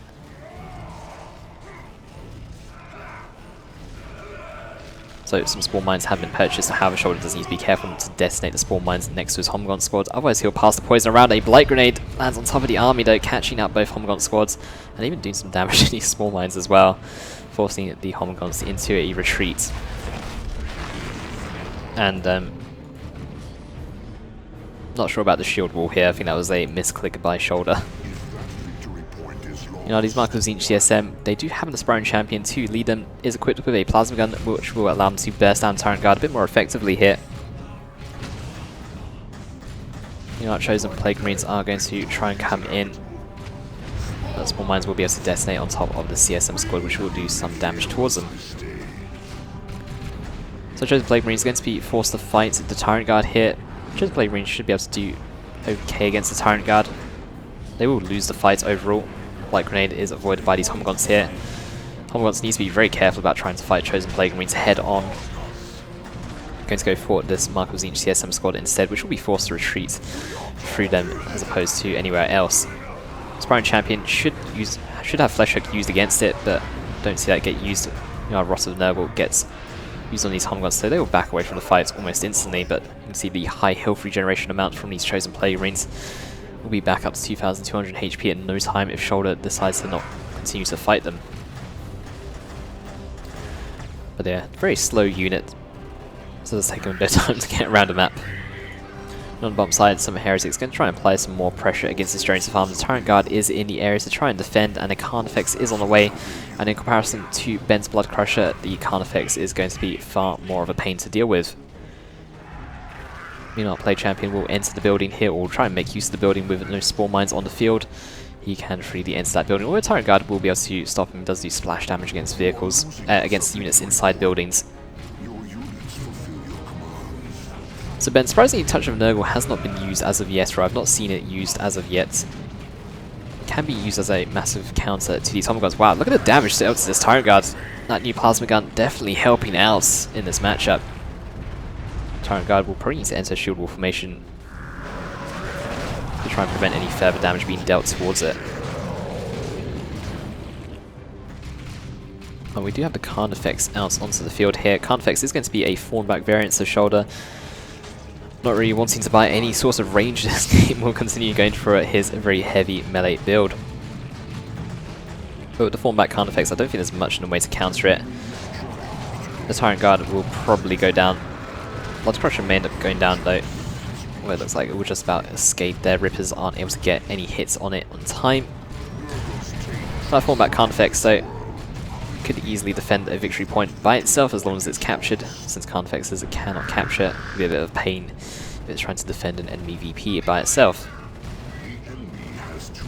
So do you see Homgaunts are on the top side capping. These other Homgaunts were forced to back away, and now Touch of Nurgle actually getting used here against that Elixir squad, and against that Elixir, sorry, and against that Homgaunt squad. A Elixir squad though does sound like a cool idea. The Carnifex looks like it's going to go straight towards Ben's power instead. As long as the Carnifex can try and sit in the mid side, can defend at least one VP. If Shoulder can get a second Carnifex out, that can defend another VP. And I don't think Ben will have the ability to fight 2 Carnifexes on the field, let alone just a single one.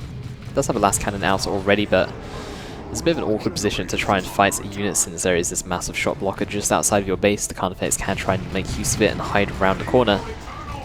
Carnifex also very tanky with 16 or 1750 HP. But it's taking quite a lot of damage here. It's going to be using its charge to get out of there. Does take 500 HP worth of damage. Plague Champion's also equipped himself with a Plague Fist, however, without the Armor of Pestilence, he is very fragile, 750 HP maximum. I'm not too sure if he will have the ability to try and fight the Carnifex, or even try and poke him down a little bit. You know, Elixir Alpha there, dilly-dallying a little bit here, going to try and focus down that Heretic squad now. Armagon's not quite on the retreat path here, and with the Fleshwick already used, the squad should be able to get away. But Elixir though, level 4. Surprised he hasn't leveled up a bit more, since he was level 3 for quite some time. Touch from Nurgle has been activated once again, although against a single target it's not the most effective. It is more effectively used against Homogons or in a big fight, where you can disrupt some other units instead. So Elixir Alpha will be forced to retreat away. It does take a bit of damage, but overall not too much of a pain. Meanwhile, with the tier 3, Elixir has been called in by Shoulder. Not overly sure about tier 3 Elixir. I think that another Carnifex would have been a better option. This tier 3 Elixir though needs to get out the area before it ends up dying. 200 HP will be able to back away. Touch of Nurgle was still activated on that one squad, so was able to get another knockback off. But the VPs are in favour of Ben at the moment, 257 to 77. Shoulder does need to make more of an effort to try and catch the VPs. You know, Tyrannid formation going to go down here. Rippers are able to disrupt these Havocs for now. The CSM squad is able to escape away with 3 out of 4 models alive. And that Carnifex is forced to go back to base to try and regenerate for now. Now Chosen Plague Marines on the bottom side of the map are going to defend. Homogons will be forced off on the top side of the map. Elixir Alpha and the Plague Champion are fighting each other, but Elixir Alpha should be able to get a capture onto that VP, but needs to make a focus on the VP now. And Shoulder needs to get something in the center or on the bottom soon. It's a triple cap against him, so Ben may just be able to eke out victory by sheer VPs alone, despite the tier disadvantage. But with 15 VPs remaining and Shoulder, he does have the tier 3 Elixir on the bottom side. I don't think it's going to be enough though. Especially if Chosen Plague Marines are going to path block the tier 3 Elixir. GG has been called. And with that, that is going to be the end of the game, and Ben is going to go 2-0 in his series against Shoulder Mount.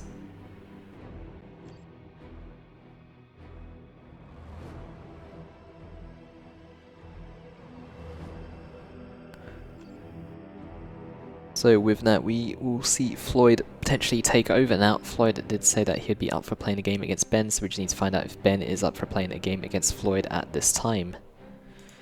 But 106 units killed overall for Ben.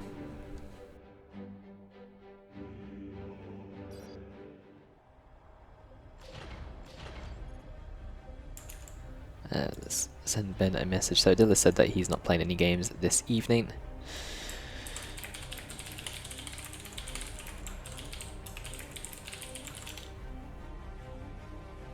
I won my series against Shoulder, but I lost my series against Ben at Zombie.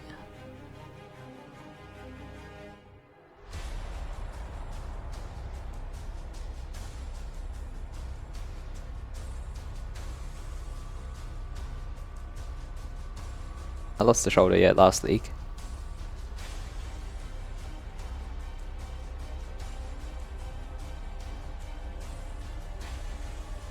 So let's see. No, Ben is going to be off this evening. Ben is off, so no games for him. Do you have anyone else to play? Depending on if Floyd actually wants to play some games or not. Cool. See ya around.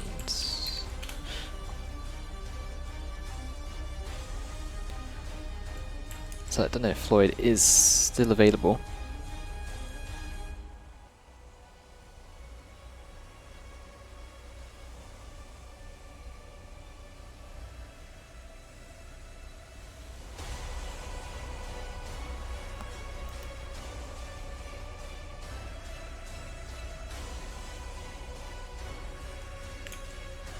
So Floyd is going to right, so Dilla's not playing any League tonight. I don't know if there's anyone else to actually play League then. Because Floyd and Shoulder have already played against each other.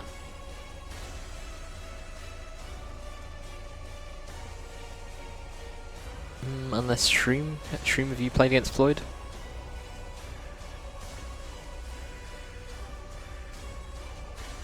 Potentially Ye and Floyd as well, but I don't know if they've played already.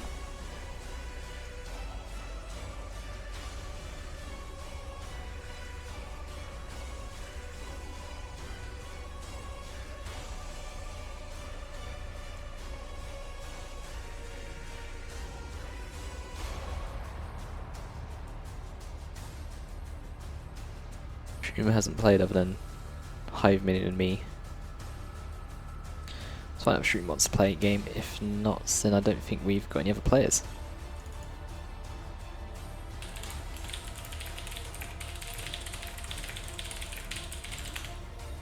Oops.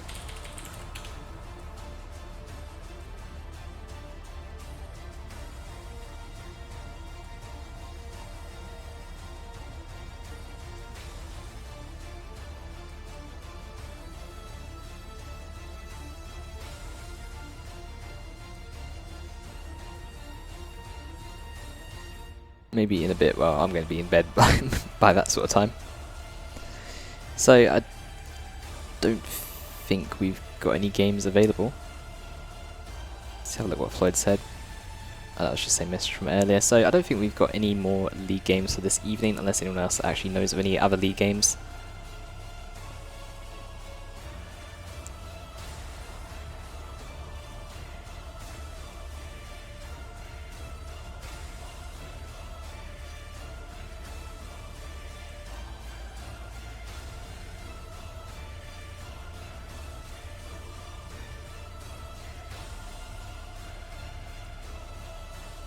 So much hate for Shoulder in the chat. And I don't know why.